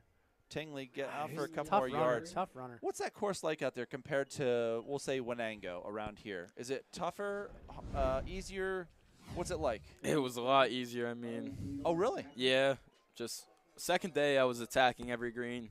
First day I played passive and just nothing went my way. So. Yeah. Well, sometimes it's not your day, and you just have to somehow muster and keep as low as you can. How were the greens out there? Because Penn State's known for their turf management program out there. Were the greens in good condition? They were, but they were pretty slow. I mean. Oh, really? Nothing fast. Well, it's late in the year. I suppose that it's not comparable to the old July greens that are tight and fast, and nice and short. Looks like second down. Rolling out. Okay, incomplete pass. Good coverage by Buckley. So, Ty, what's something that you gained from playing out there? What did you learn most about playing out at States? Every shot matters. It's not about the next shot. It's about the one you're about to hit. Yeah. Short-term memory. Yeah. And that's and you do a good job of this as pitching as well. When you're playing sports, the best thing you can do if you're pitching a baseball is forget about the last one you just threw. And so same thing with golf. Moving forward, just out of curiosity, what was the we're what, Division 2 or 3 at golf? We Division 2 or 3? 3. What was the winning number for the 2-day score? Oh, we're 2. We're 2A. Okay. Yeah. So what was the winning score down there for 2A? It was 6 under, I believe. What? Yeah. 6 under. Wow. It'll be first and goal here for Lakeview. Wow. 6 under. Yeah, so that's like 3 under, so you're talking like somebody shooting like a 68, 69. Yeah. Each round. Wow. Is that they just do 2 rounds? Or yeah. Okay. 2 rounds. Now, was there a team competition at all out there? It was Wednesday, so we played Monday, Tuesday. They played Wednesday after us. Okay. Now, I did see the Hickory girls have a very good program. Yeah. I believe they won states for their – yeah, okay. So, next year – tell me what your expectations. What are you hoping to be next year as far as numbers-wise? High 60s, low 70s. I mean, I want to win it. That's big second effort. Yeah. So what are you going to do in the off? What's a golfer do in the off season? Because Chad and I, we're all ears right now. We're going to try and get better in the off season. Chad, we're supposed to pretend we're educated. Yeah. What are you going to do to get better in the off season so Chad and I can somehow get better as well? I'm just going to sit at home really and just wait till it starts to get warm out. And then just play. You don't do any simulators in the off season at all? Nah, those don't work. No. Okay. Well, listen, thank you for coming up with us. We appreciate it. Again, good job this year, Ty. Listen, there's not a lot of people that qualify for states in golf from Franklin. You're forever going to be mentioned as golfers that qualified. And listen, I don't know if anybody has medaled. Oh, is he? He's going to get it. Yeah, good job. I want to see my goal for you next year, Ty. I want to see you medal out there for the Franklin Knights. Put us on the map. You're a junior this year. Are you interested in going to college? Yeah, a couple have reached out to me so far, but a couple of schools have about golfing in school? Yeah. Nice. I love it. Now, I did a little junior college golf myself, so I am all on board for Ty Prince going to college and doing some golf. So, again, thank you for taking some time up here with us tonight. Congrats, man. We always enjoy you, Ty Prince. Again, everyone, congratulations to Ty Prince going out to the States and representing the Franklin Knights. All right, let's hope that's a false start. Yep, good, because they were knocking on the door here. They've been knocking on the door. Oh, yeah. Chad, we had Ty in football. He played his his fourth grade year. Yeah. And if you can't ever, if somebody roots against Ty, they probably throw cats in the pond. That's where they're at. That's what they do. They throw kittens in the pond and kill them.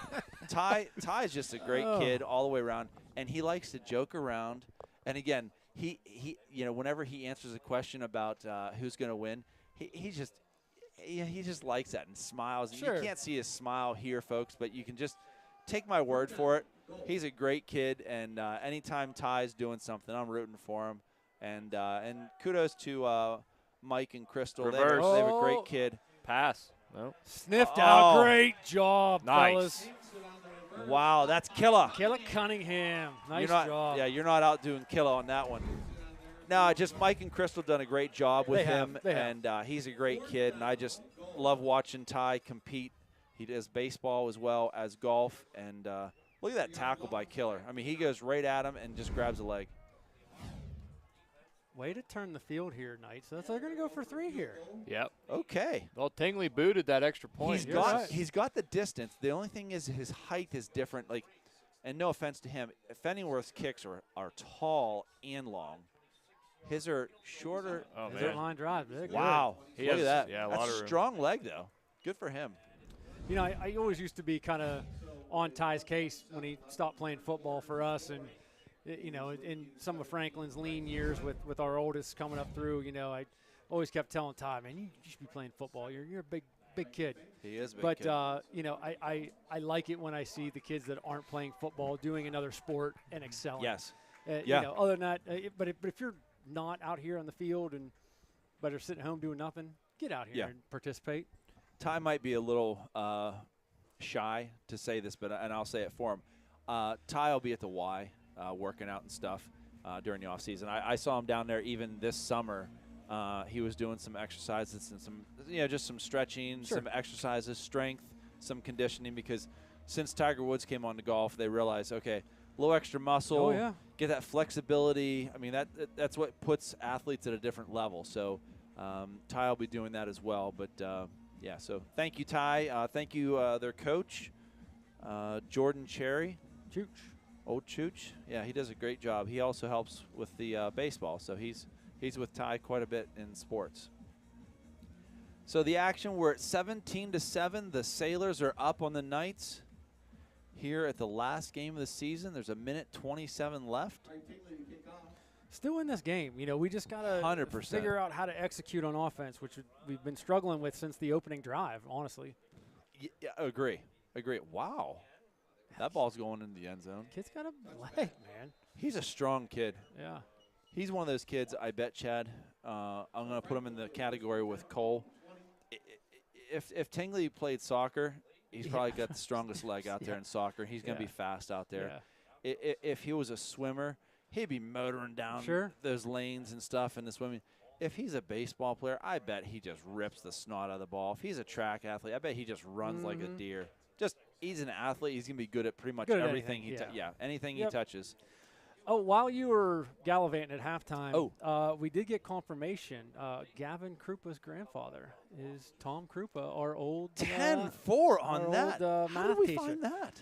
Mr. Justin Becky. Is that right? Yeah, he's a local Stoneboro guy. Yes, he is. Wow. Good job, Mr. Becky, pulling out the info.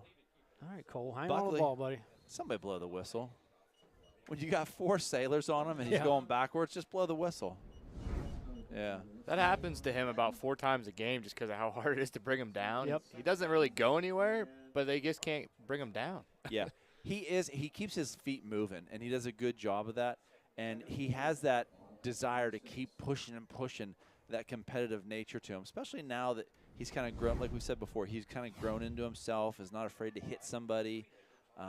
Doing a really good job out there. So that's bringing up 2nd and 4 for the Knights. Buckley back there. Coming off the end here. Bryson. And there's the thing that Cole can do. Yep. Cole's going to, you got to be super fast in order to keep up with Cole. He's deceptively fast because he doesn't look like he's motoring away, but he's pulling on 24, who had a 5-yard head start on him, Yeah. I'd like to say he's so smooth. Yeah. And, again, he does that in basketball as well. Whenever he drives or whenever he's under the hoop, it doesn't look like Cole's doing anything special, but he ends up with the ball, and then the ball ends up going back up for a rebound back into the hoop, and it's like, where'd that come from? In basketball, he amazes me with his presence around the rim. Like, if he's elevating within 5 feet of the hoop, the ball's going to go in because he can just float and maneuver. 100%. And you're not blocking his shot because he's no. And I think if you watch this, Cole does a good job just watching and waiting. Patience, yeah, very patient. Good job by Cole doing that. So that's the end of the third quarter. The Knights are down 17-7 to the Lakeview Sailors. Good game here tonight, folks. This is exactly what we've wanted. I just want nothing but this is a good Sailor team, but I like seeing competitive football. Yeah. I hate seeing that running clock.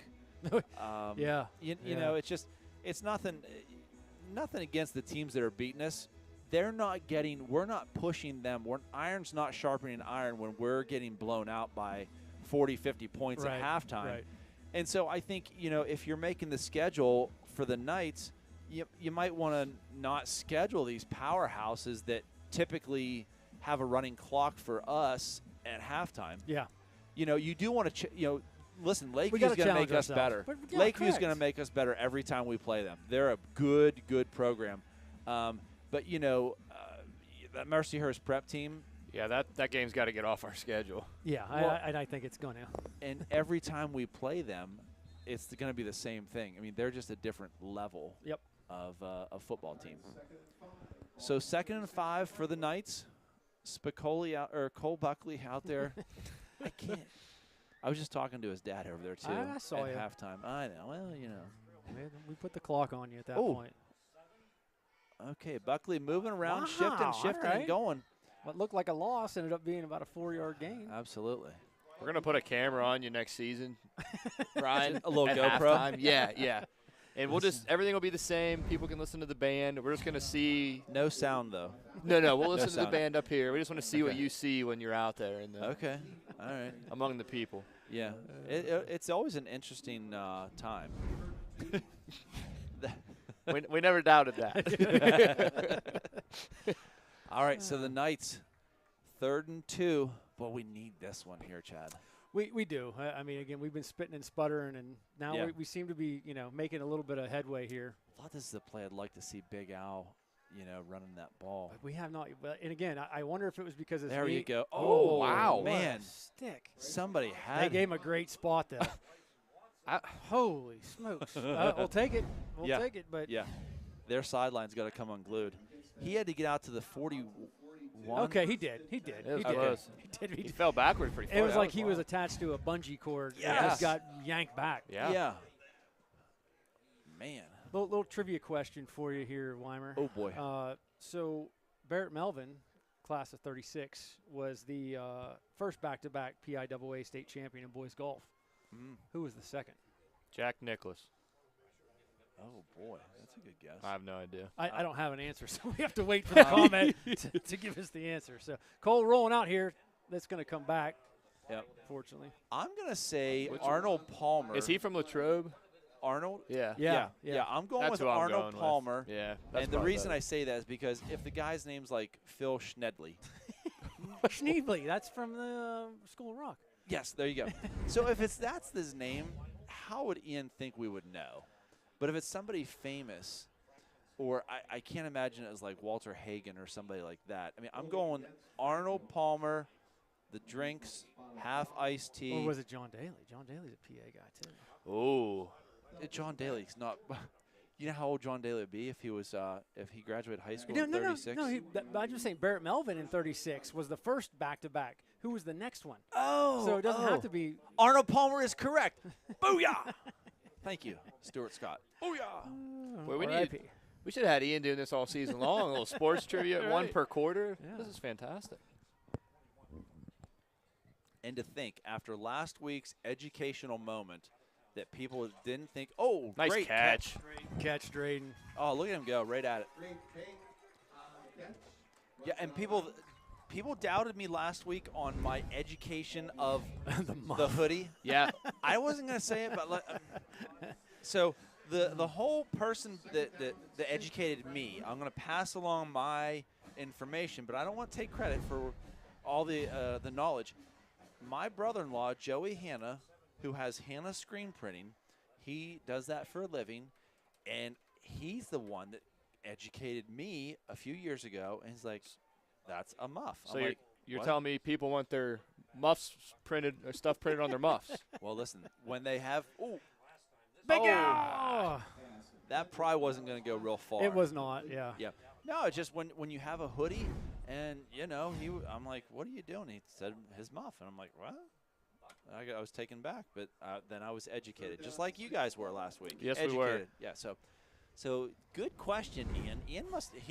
Wonder if Ian knew that going into that question, or think he did a little digging on that. He one. did a little research. Probably a little research. Well, I don't know. Something tells me he might have known that. Listen, if we're playing Trivia Pursuit, well, right, but he's not a big golfer that I'm aware of. No, that's true. So is he a historian though? Well, yeah. Well, he's smart. He I went wonder to when what was it? Princeton. Princeton, yeah. Yeah. He's no dummy, that's for sure. Give us some Franklin Lakeview trivia. Pull out your archives and get us something good. Yeah. I wouldn't know any of that. Yeah, me either. That's why we have Ian. So 10:05 left in the contest. We have the Lakeview Sailors are up 17-7 on the Knights. Last game of the season for Franklin, and this is stepping into next week for the Lakeview Sailors. They'll find out Sunday who they play. Chad, you and I talked, and I think we're going to maybe see where there's some playoff football maybe in the next couple weeks. Yeah, definitely want to catch some good playoff football. Yeah. I enjoy, and I've never watched Aliquippa play, but I follow the Quips on Facebook, and it's impressive. They're built different. Yeah. Every one of those Yeah. kids. They're just, so we'll see how that goes. So back to the action. Cole, and then, he's got some room. Yes. There you go. Nice blocking up front. That's great. I mean, because he literally went straight ahead at least 5 yards before he had to make any kind of movement. And again, that's that line up front. False start. Well, I was going to say that. Just watching the replay. Don't say that. Watch that. Can we watch that replay again, Nick? It looked like the snap was late. Yeah. I'm like. It was either a false start or offsides or something. Oh, I went too far. Yeah. The whole right side. Yeah. Before the ball. Yeah. Including their guy. So. But we still got. Yeah. We'll take it. Yeah. I don't know how these these officials roll, but it's good. All right. Do high school officials get graded like NFL ones for playoff availability? Buckley, there you go. Out to the first down again. So I can't say for football. I don't know if anybody remembers Mr. Cook. He was a teacher in the middle school. Pat Cook, just retired. So he was the head of officials for a long time, and he would watch and grade them. And is then, that right? Okay. I know that has like bearing on playoff games. I don't know if it does for football or not. I can't. I'd imagine there has to be some accountability, but Sure. I know they're so short on officials right now that I can't imagine that anybody's going to do a bad enough job to get 9 minutes and 28 seconds left here in the fourth quarter. Franklin driving into Fenningworth field goal range. Yes. All right. Buckley takes the snap. Option. Triple option. Oh, Cole I like keeps it. Goes. Oh, just couldn't quite get away. But he's going to pick up a couple of yards on that play.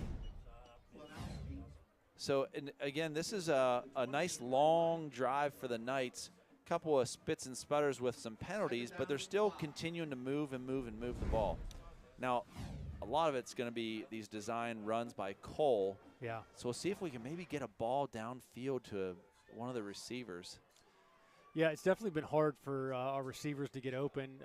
I'd almost like to see some naked rollout play action type plays that'll roll Cole out to an empty side of the field where we overload one side and let him get one-on-one with either a linebacker or cornerback on that side. Yeah. Buckley takes it, rolls. Uh-oh, go deep. Oh, man. Buckley just got it. I think he's going to get the first down. That is all 100%. Yeah, he's going to be tired after tonight.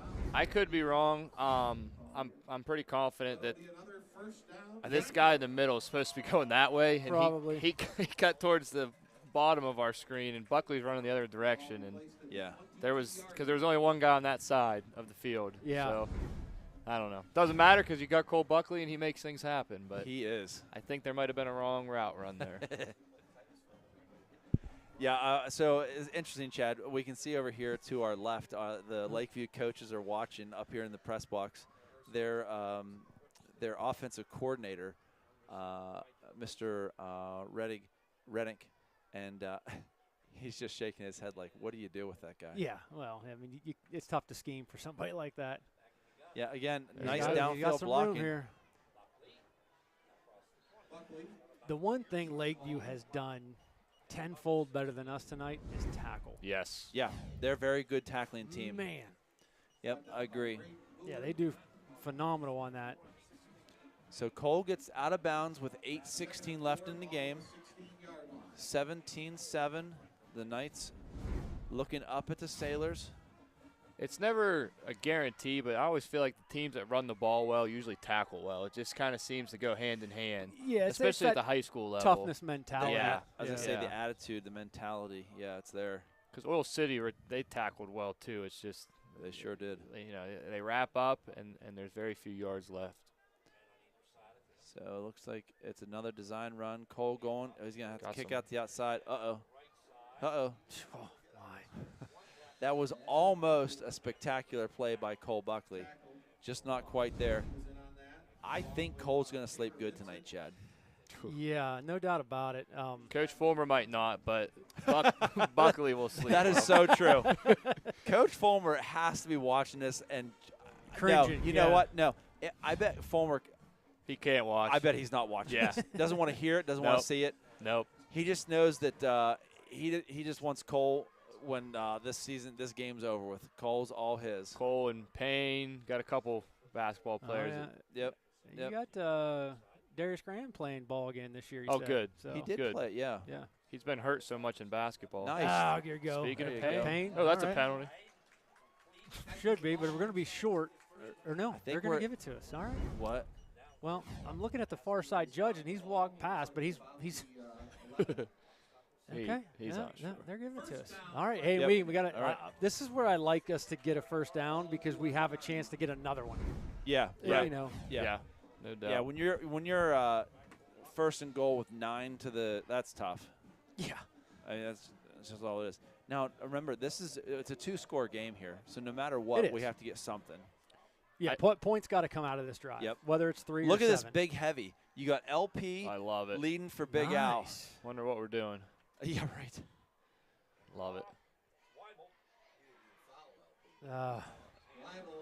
Something happened there. LP went one way and Weibel went on the other side. Yeah. Yeah, it's odd because he goes right and Weibel just went left. Oh, I know. Yeah. Yeah. That's tough.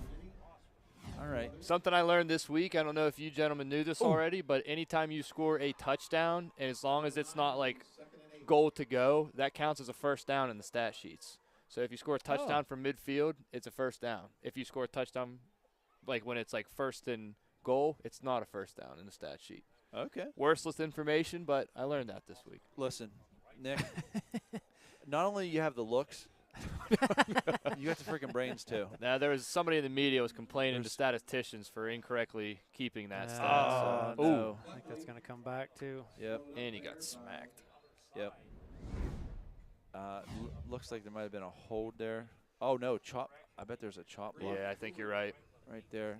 It looked like he was engaged, and then he got cut. For those at home, a chop block, if a lineman's engaged up top with somebody and a different lineman comes down and takes his legs out, that's called a chop block. And for obvious safety reasons, that's going to be a penalty every time. Is that the kid that's down? Was he the one that got chopped? I don't know. See what happens here. I saw it was Braden Boer on the tackle. His mom's a Franklin alumni, class of '94. Deanna Wheeler. Shout out. Yeah, it is. Oh, that's a shame. That's the one. Why they call that. Yep, that's exactly it right there. I mean, that's, 44, I think. Yeah, I mean, he's engaged up top. Guy rolled into his legs. It didn't look intentional, obviously, on the replay, but that's just why you can't have that happen. So hopefully it's just a little sprain or something here. Especially with them lined up for playoffs next week. I was going to mention that earlier at the start of the fourth quarter, and I forgot. You'd be interesting to see if they might start maybe selectively taking a few guys out, because as much as you're competitive and you want to win, this game's meaningless for them. It doesn't. He's up under his own power. Yeah, walking. So. That's good. Good. That's what we want. Hopefully, he just got scared. Yeah. You know. Good deal. Definitely, you definitely don't want to see anybody come out of here injured, especially for Lakeview, considering they're got hopefully a couple more games to play. I can't see him on the sheet we have. There's no 44 here, Chad, but he's a big kid, the Guthrie. Garrett Guthrie. Yeah, he's just not on this that has the names and the sizes and I got stuff. that from Max Prep, so okay. Blame them. Well, no, I'm not saying that. No, just I was curious to see because he looks like a big size-wise, kid. right. Yeah, he's a big kid. Yeah, he's a tight end on offense, and yeah, isn't on the starting roster for defense, but definitely out there playing up front. You know, so down lineman. Yeah, it looks like he was over the left guard. Yeah. All right, Buckley rolls. Ugh. Oof. Oh boy. Oh, this is awesome. He's open. Yeah! Drayden Payne! Oh, that is awesome. Wow. I'm not sure how in the world that happens. Buckley. That's awesome. That seemed like it took 5 minutes for that ball to come down out of the sky. It sure did. Buckley can keep any play alive. Yeah, I mean that's a how in the world did he do that? Yeah. Oh man, that's awesome.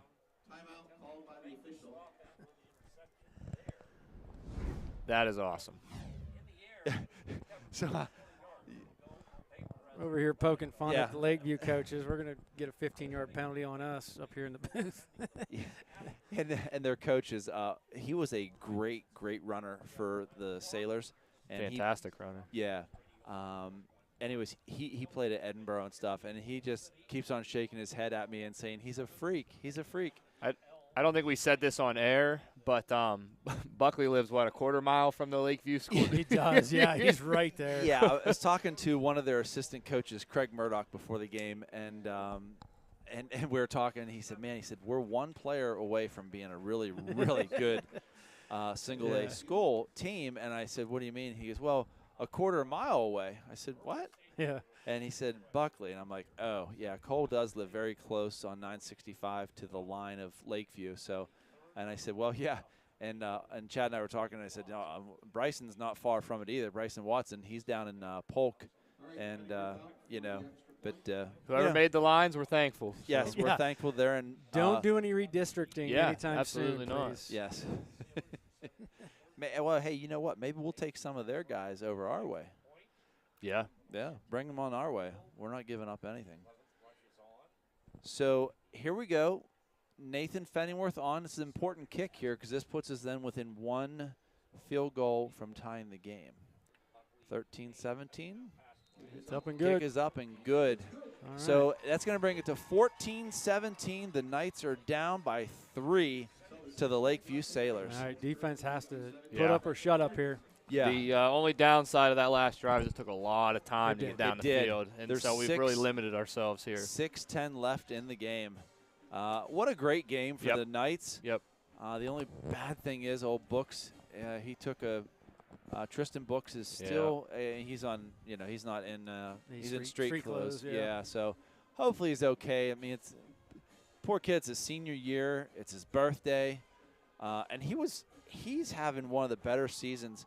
He's the guy that is kind of like doing that dirty stuff downfield. Absolutely. That you need. You need that guy blocking downfield for your other running backs and other receivers. And for a running back that's about 5'10", a buck 70, 50, maybe 70 in pads and it's soaking wet. Yeah. I mean, he gives everything he has every time blocking. Yeah, he plays like a 200-pound linebacker on defense, though, because he can stick. He's not a dirty player, but he's going to give you everything that he's got up into the last minute. Yeah. So 6:10 left in the game. The Knights are down by 3 to the Lakeview Sailors. Good night of high school football here in Franklin. Nice to see all the leaves are around and they're all in my yard. Nathan, look at that. That is a high-level kicker. Nathan Fennyworth, again, puts on the display. He can kick a ball a long way. So, all right. I believe the last time we played, Lakeview here went to overtime. Is that correct? That would I have think been so. Remember our Jackson boys, Ewing? yeah, had junior year. Yeah, yep. Oh, Jackson Ewing. He got us into the end zone. It was like the last play, and then went into overtime. And were you guys streaming then? No. Okay. No. I wasn't at that game for some reason, but I remember listening to it, and that's why it must have been the radio. Yeah, it was probably boring you because it wasn't, It wasn't as good. But was that height of COVID though too, or not height of COVID, Maybe but during that's- COVID that only like parents were able to come to the game. I wanna say Each it kid was. only got so many tickets. Yeah. That's probably it then. Yep. Because I've gone to most All home right, games. Here's Tingley. Okay. Stock. Good job. Good job by the Knights. I mean, you got to have something to swarm on him and keep him in there. So, see 44 Garrett Guthrie back out on the field for Lakeview. deal. So Good. Yeah, good to see that he's back out playing. And I know a couple of the coaches for Lakeview, so I hope they make some noise in the playoffs. Do they co-op with anybody for any sport? Do we know? Because I mean, they're not a big school. No, I they're believe not. we were told this morning that their graduating class might be like 60 60-ish, yeah. deep, and that's They not much bigger than Rocky Grove. I know they border Reynolds. I don't know if they do anything with Reynolds. I don't think so. I know they have their own wrestling team. Yeah, They do. Oh, that's a horse Is that collar. a face mask? Something. Somebody's grabbing something, but there's no yellow flags going, so I don't think it was a foul. If no one throws a flag, it's not a foul. That's right. Oop. Hey, Cannon. There he is. See if we can see. No, that was a horse collar. Big time horse collar. Yeah. Big time. So third and an important 2. Big play here. Very big play. No, actually, I don't think Lakeview co-ops with anybody, and they have a good. Their rival is Mercer. Yep. And that's always a good battle between those two teams in about every sport. So 3rd and 2 with 4. A fumble. left. Ball. Yay! Let's go. That's our ball. Let's go. Wow. LP. Landon Perry in the right position. Big.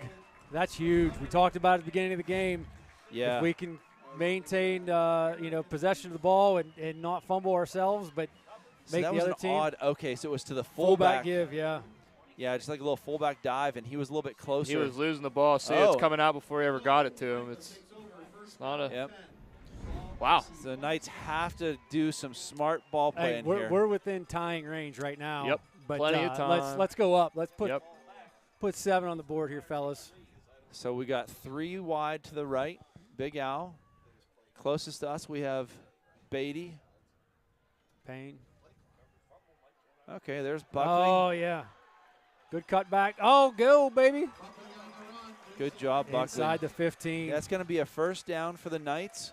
Again, the clock's ticking, which is okay. We need to slow play this a little bit right here. So there's 4:30 left in the game. We're down 3. Ball's at like the 14-yard line. Now both teams have 2 timeouts left, so I think both coaches are going to be aware of that and be very smart about it. So now the clock's ticking. That the line judges got their sticks in the right position. Again, we got a chance to get another first down here before it becomes 1st and goal. Buckley takes the snap, keeps it, direct keep. Okay.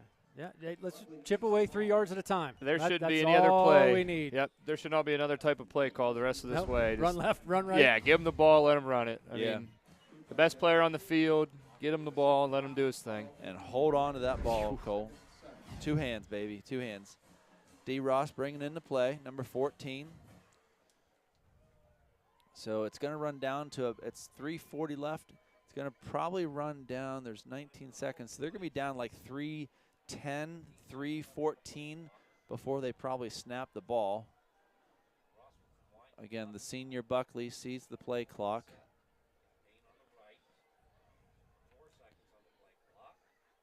Little. Uh-oh. Wow. Oh, my goodness. Wow. What a kid. Wow. Okay, I mean, this is quite the show here by Seeing Cole something Buckley. special. Wow. So Buckley keeping everything alive here. The spin moves are ridiculous. And then he doesn't even go down. A good, just so athletic. And I mean, he's given everything he's got tonight here, folks. This is what you want. First and goal, about 4 yards to go. It's a long 4, but it's 4. There should be no reason to snap it with anything less than 5 or 6 seconds on each play clock here. Right. Right. And this is where it's important for everybody to be blocking to the whistle because Yep. Cole can extend every play. And again, and you never know where he's going to end up. So here's our heavy package, Chad. You got Landon Perry as the fullback, Big Al behind him. See if he follows Perry this time.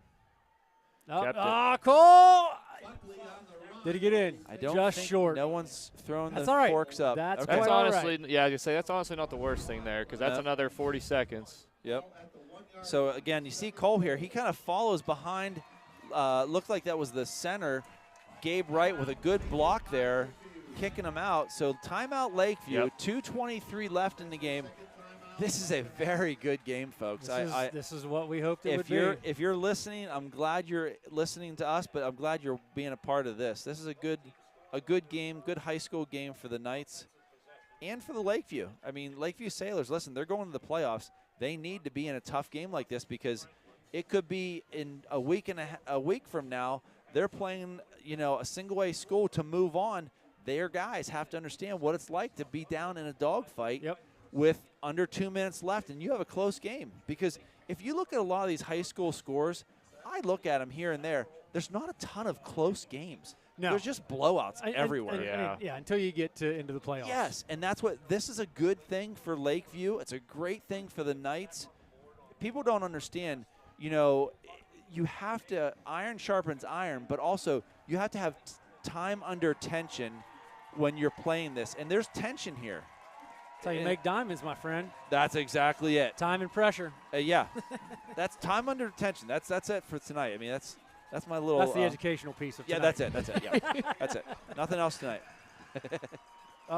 We got big heavies in the backfield again. 2:23 left here. Hold on to the ball, fellas. Yep, Landon Perry. This is where it's great to have a senior, Gabe Wright, as our center to Buckley.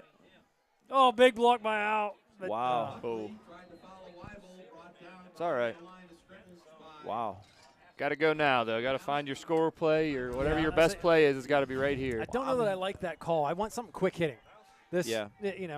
Well, a couple of guys lost their assignments on the line there because they were in the backfield awfully quick. They were, but again, man, those big guys need to be in front of Buckley. Yeah. Not behind them. Yeah. So, Chad, if you're, we're going to put you in the hot seat right now. If you're a coach, push. Right? How many plays do you have here in your bag? It's 3rd and 3. You want to have a 3rd and 3 play, but then don't you want like another 4th and 2 or 4th and 1 just in case, so you can get back up to the line of scrimmage and not panic? Just know you have a play. You have 25 seconds, or you're going to call a huddle. Not on third. You're going to take the field goal, I think. Well, I mean, you know what? I think Franklin would end up going for it at this point. They've got nothing to lose. Yeah, I was thinking the same thing. I mean, we do have momentum, though. I mean, coming to go into overtime against Lakeview right now. But, at this point, I think Turk just says, hey, boys. This ball has to go to Buckley here. It shouldn't be a handoff. Just find a way to get him the ball, run him downhill, make a play. So, folks, if you can't see at home, there's a lot of energy being brought to the field by the fans. You got some guys on the sidelines that are just cheering on the fans and stuff. So it's getting pretty loud out there. Again, going with the big package. Yeah, I don't.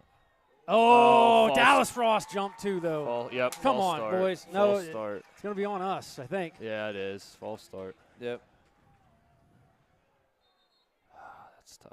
I think the linemen all thought that there was the defense that jumped, but yeah, when the offensive guy does it, it supersedes everybody. So unless he was drawn off, I don't know. Yeah, I didn't see true. it. I just saw Dallas jump on that play. So yeah, I mean he didn't just. I don't know. This changes things if it's against us. Yep. Yeah, Shoot. I mean that's. I still put the ball in Buckley's hands. Oh no, yeah, 100%. He's the best player on the field. It changes your what you think about, though. If I were coaching, you're not going to go for it on 4th and because they're going to start backing them up. It's going to be like, give me a roll out to the right, put a guy at the short pylon, a guy in the back corner. Yep, roll him to the right, give him the option to run. Beatty at the front pylon. They're going to go to the left here. I like spreading it out here because that gives Cole a lot more room. Freddie to the middle of the field. The slot guy Payne to the corner. You got Big Al, too, can run a drag right across the middle. Buckley. There it is.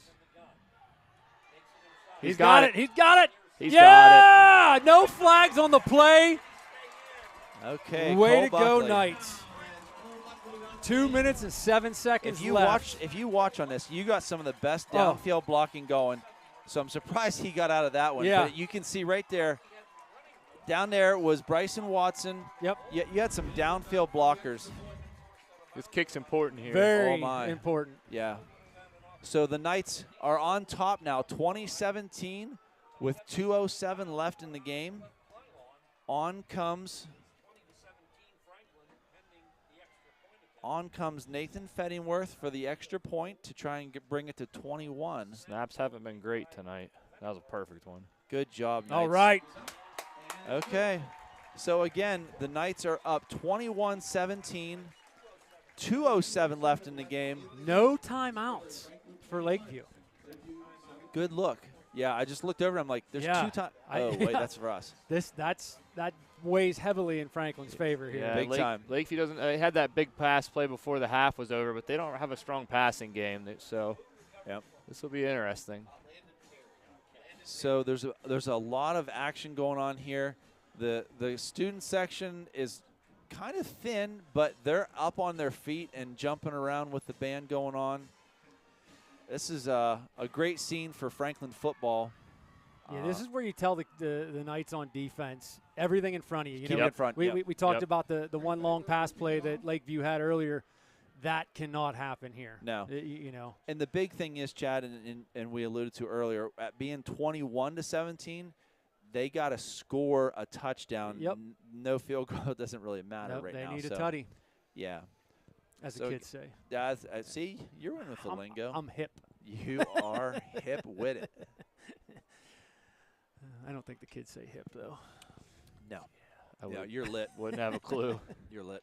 Sounds good to me. I think lit might even be out anymore. It could be. You're gas. Your gas most mornings. Full of it is what you Well, there is some of that. I have a sleep apnea machine, Chad. I know. You need Jared Wallace to fix your flow or something. Fix your flow. Okay, and of course, Nathan Fenningworth with a great kick. So that doesn't take any time off the clock. That puts it straight on the field. 2:07 left in the game. And it doesn't allow for mistakes. No. It doesn't allow for a missed tackle or, No. you know. You're right. Yep. This is exciting. I'm hoping there's more people. Okay, there's 16 people watching live with us on the Facebook feed. I hope you're enjoying this, folks, because this is kind of what you want as a high school football game. High school football at its finest here. Yep. There's good weather.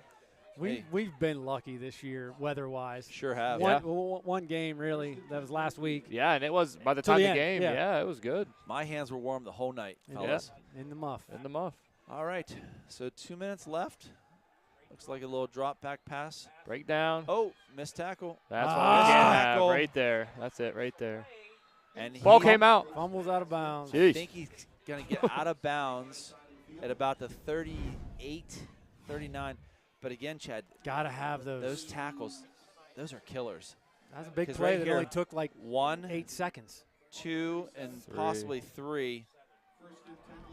So, yeah.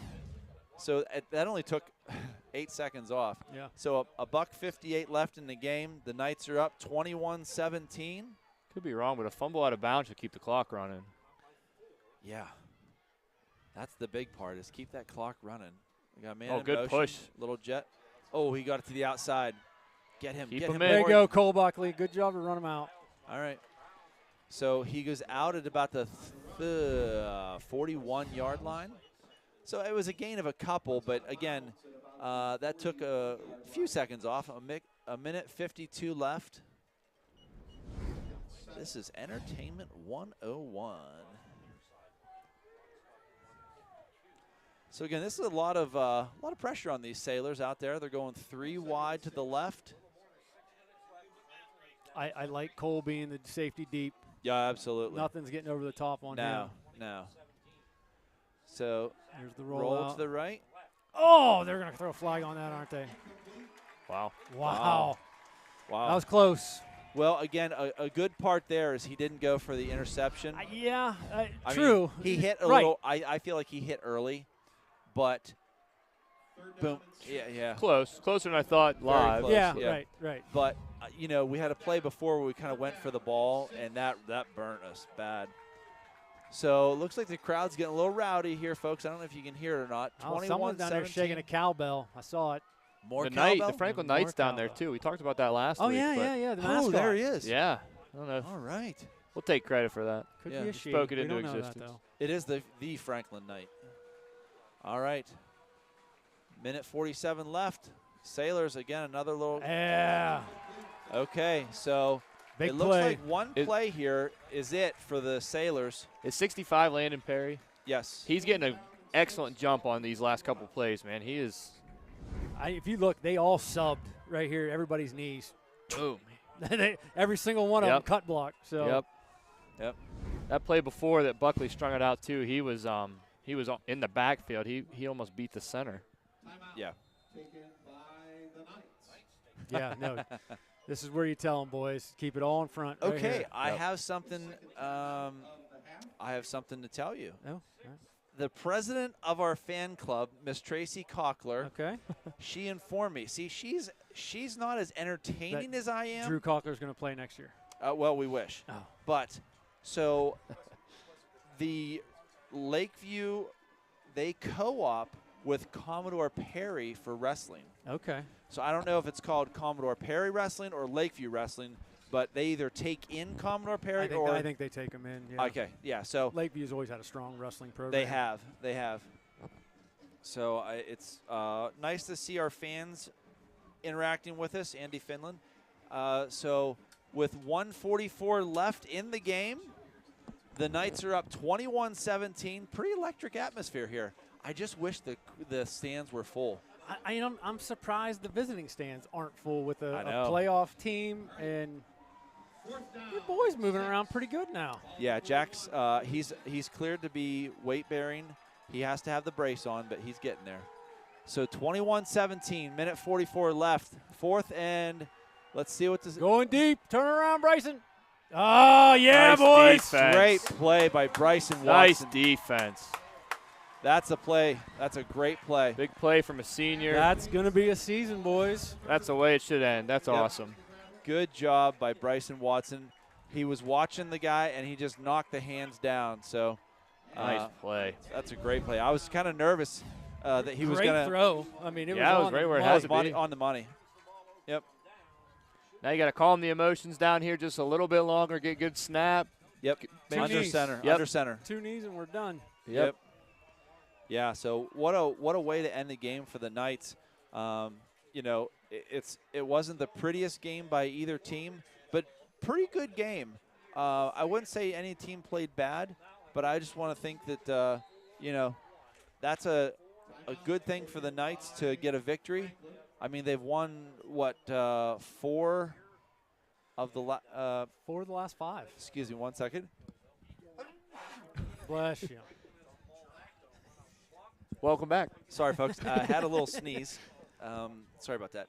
Anyway, so I mean, they've won 4. If they go on to win this, that's 4 out of the last 5, and that's big for the Franklin Knights football program because let's face it, they were on a 19 or 20 game losing streak, and that's not good for anybody. No, especially the program. So now you're going to start building on this. These kids roughed it out for 4 years. They've been through some highs and a lot of low lows, and they're emerging. In my opinion, they just have shined so bright tonight, and I'm really proud of all these guys. The senior class, there's 15 of them. They have really come a long way. I mean, a long way. Coach Turk's going to have a tough decision when it comes to the half helmet awards at the end of the season. You're darn right. Because there's a lot of deserving people on this team that played very hard this year. Yep. what's going on here? So Buckley. Mouthpiece. Okay. I'm surprised they have him back there like that. They haven't taken a single snap Yeah. under center, so That's what worried me. Don't do it now. What are we doing? That's why you don't run it in gun, because that guy gets a free release to come in there like that. That's. I know, but like, yeah, you should be telling the ref, hey man, we're kneeling the ball here. 100%. 100%. But you can't have a victory formation out of the shotgun. That's what I mean. What I'm saying. Like I don't Lakeview has every right to come in there hard like that. Absolutely. If we're lining up like that. And I don't want to see Cole, taking any kind of shots like this. I'm going to speak up for Coach Fulmer. Stop this madness. The kid's taking enough beating tonight, folks. One more. Okay, one more. 57 seconds left. See, they're coming again. They are coming hard. They are.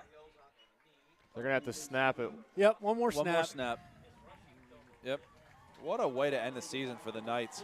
On top of the Lakeview Sailors. Standing ovation for the Knights. 21-17, the Knights are on top.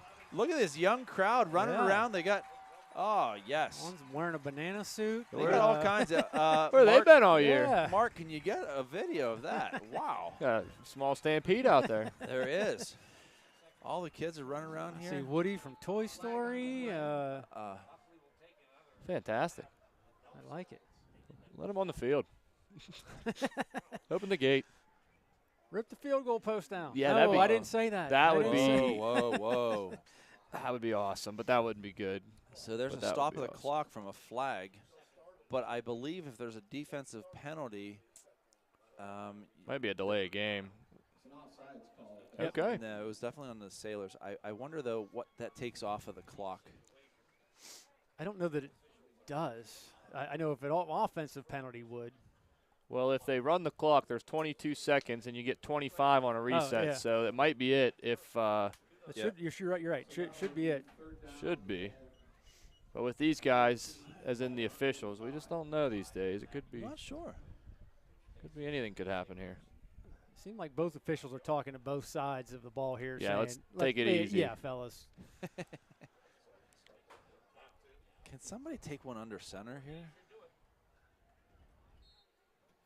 Yeah, don't even snap it. You just stand there. Nope. They shouldn't even have lined up, because now the poor lineman got to stay in their stance. Yeah. You can't go across the line. Yeah, if you throw a flag on that, ref, you're and that's going to do it for this game. The Knights come out on top, 21-17.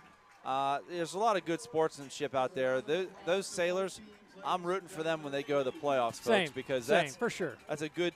I know a couple of the coaches, but also those kids. They played hard. They're probably a little frustrated tonight. No doubt. But good luck to those Sailors as they go on to the playoffs. Kudos to the Franklin Knights. That was a good season. I know we didn't, win all the games we wanted to, but we just won 4 of the last 5, and that's something special. So, again, we'll go to the post-game show after a commercial break, but the Knights tonight defend their turf 21-17 over the Lakeview Sailors. Be right back after these messages.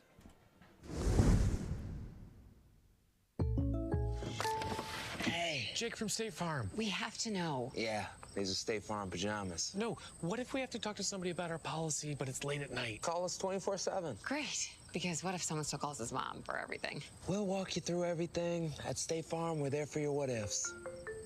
Oh, yeah, Mom, everything's great. Yeah.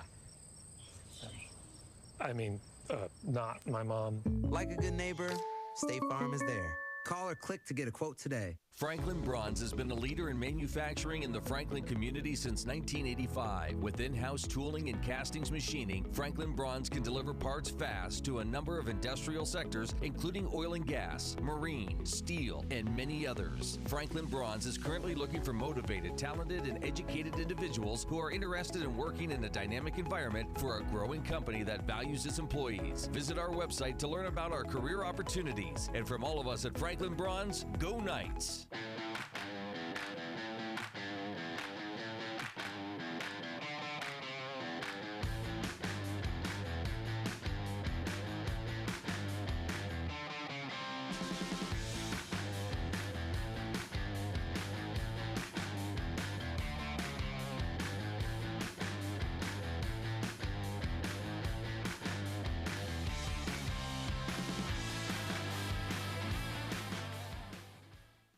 Since 1901, Franklin Industries has been a leader in steel manufacturing in our region.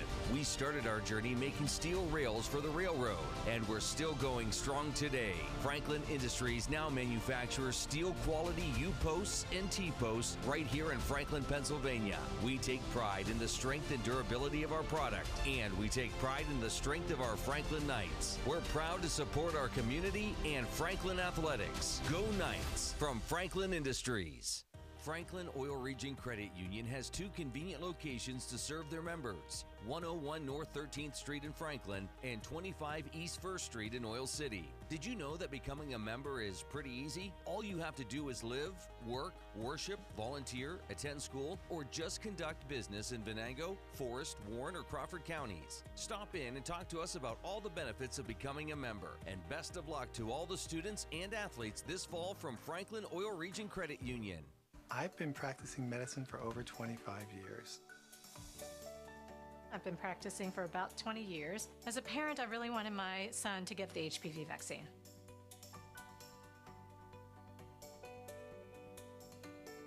I have 4 children, 2 boys and 2 girls, and I've given the vaccine to all of them. I made sure my son got the HPV vaccine when he was 12.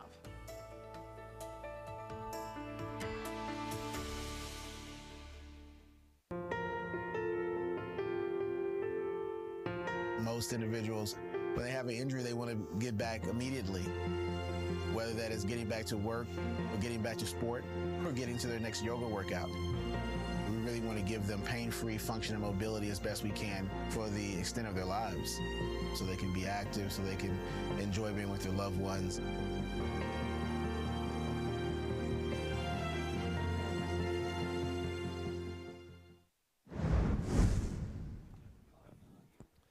And we are back with the post-game show. Tonight, the Franklin Knights come out victorious, 21-17 over the Lakeview Sailors. We're just going to keep an eye on this celebration here. It's a big moment for the Knights, their program.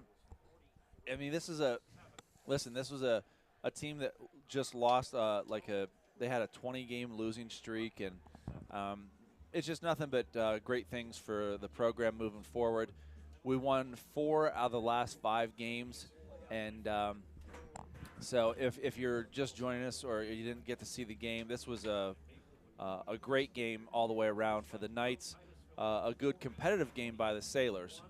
So with our normal post-game coverage, we're going to talk about the Pizza Joe's player of the game, which there's just no way that we could do anything other than give it to Mr. Cole Buckley. But Coley earned it tonight for sure. Oh, my golly. I mean, he did so many things that are amazing. I don't want to sound like a homer, but I am. So you can just imagine the accolades I have to say about Cole. He's a great kid off the field. So that's number one. Number two, he's one of the better athletes I've seen on the football field this year of all the teams we've played. Right. He might not be the fastest, but just the combination of speed, the heads-up play, the toughness, the jump-in ability. I just can't say enough of about Cole. And again, kudos to Andy and Sherry Buckley. They've raised a great kid as well. Just to add to that real quickly, too, I was up here setting up before the game, and there was only one player on the field, and it was Buckley. And there was 3 or 4 young boys, like elementary boys, and he had them running routes. He was throwing the ball to them. I mean, the kids were loving it. And there was nobody out here to see that. He didn't, That's you know, the he best was day of the kid's yeah, life, probably. yeah, seriously. They were so happy coming off the field. He didn't have to do that. He's just a great kid. Doesn't get any better than him. I'll speak for Chad and I. We're just proud to have known him since he was in 4th grade and been a part of helping, bring him into this football career that he has. Yeah, I mean, we coached him during those most formative years of. I'd like to take credit for his 100%. Not at all. He's all Chad's prodigy. Yeah, not one bit. He's just great to have on your team, and he's also great to have just as a kid to talk to. And Nick, you said a lot there about his personality and who he is as a person. So, So I just want to say that this has been a great year for the Knights. They've come back. They were behind at halftime in this game, so they come back to win tonight. It's going to be a celebration in Franklin all over for the Knights, the football program. And I just want to say a thank you to Rhonda and Jason Weibel. They are hosting some of the players. It's tough for Rhonda. I know her pretty well off the field, and she's a mom at heart, and this is her last one. This is a baby. Yeah, her baby's done playing high school football. My wife and I were in text feed with her earlier this afternoon. She's got some emotions flowing, which every mom would, but a big thank you to them because they host those kids. My kid is, I'm not sure the last time my son Sam has slept at my house on a Friday night. Yeah. It's always been at the Weibels. I know Sam will miss that. I know the Weibels will miss that. Sure. And that's some special time there that it's just memories for life. So as you can see, it's a great scene out there on the field with those seniors. It's the whole senior class out there. They're just hugging each other and one last big memory. So happy for those guys. They deserve it, and I think they're getting some pictures taken. And good maybe stuff. If we can zoom back a little bit, Mark, you can get everybody in there. It's just it's a great scene out there in the middle of the field. Oh, that's perfect. So it's great to see. Yeah. So on a side note, guys, that's it for us for the season. Yep. Been a pleasure, fellas. It's been a lot of fun. This was the best. Nick, I want to tell you from Chad and I. Yeah, absolutely, buddy. You kind of made this work this year, buddy. Well, I enjoyed it. Last year we had some problems with getting the equipment hooked up right, and that's your specialty. And so we were excited about that. But then you also bring the NB12 flavor to the game. It's as you're a shining star up here. They can't see you. That's okay. Okay, well. I've got a face for radio. No. That's Weimer and I. Yeah. That's the two bald guys. But yeah, so, we've got to thank Stream TV. Thank all our sponsors. Yes. If you listen to us all season and like what you heard, don't be afraid to contact Stream Sports and be part of the sponsorship and help us be able to bring us these games every year. We're also looking to expand a little bit. What that looks like, we don't know. If this production end of things is something you're interested in, maybe running cameras, things like that, reach out to us. We would certainly entertain anybody that wanted to be a part of this. Yes. Going forward. So speaking of sponsors, I'll run through them real quick here. UPMC Orthopedic Care, Franklin Industries, the Franklin Oil Region Credit Union, State Farm Agent Michael Dill, Franklin Bronze Precision Components, Crawford Health Improvement Coalition, serving the health needs of Northwest Pennsylvania, Allegheny Toyota, and then, Chad, one of our favorites. My favorite. Pizza Joe's. Heck yeah. So thank you to Pizza Joe's. They sponsor the player of the game, which is tonight. It was Cole Buckley. They've been generous enough to give us some food before the game, each home game. So just a great sponsorship by all those that I just read. So for Nick Billingsley, NB12, hey, Slick Nick. For Chad Wilkinson, Mark up on the booth in the camera on top up there. Give us a little Mark. shake up and down, Mark. Yes. And Tom. And yep. Little shake left and right, Tom. Yep. And for myself, Ryan Weimer, thank you for allowing us to entertain you. We enjoyed this immensely, and we look forward to doing it again. So, again, congratulations, Franklin Knights, 21-17 victory over the Lakeview Sailors. Good night from Franklin. Go Knights.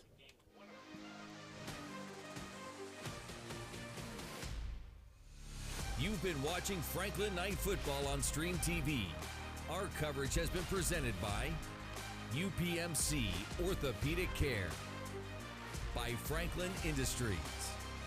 By Franklin Oil Region Credit Union. By the University of Pittsburgh Titusville Education and Training Hub. By State Farm agent Michael Dill. By Franklin Bronze Precision Components. By Crawford Health Improvement Coalition, serving the health needs of Northwest Pennsylvania. By Pizza Joe's on Liberty Street. And by Allegheny Toyota. Thank you for watching Stream Sports presentation of Franklin Knight Sports on Stream TV.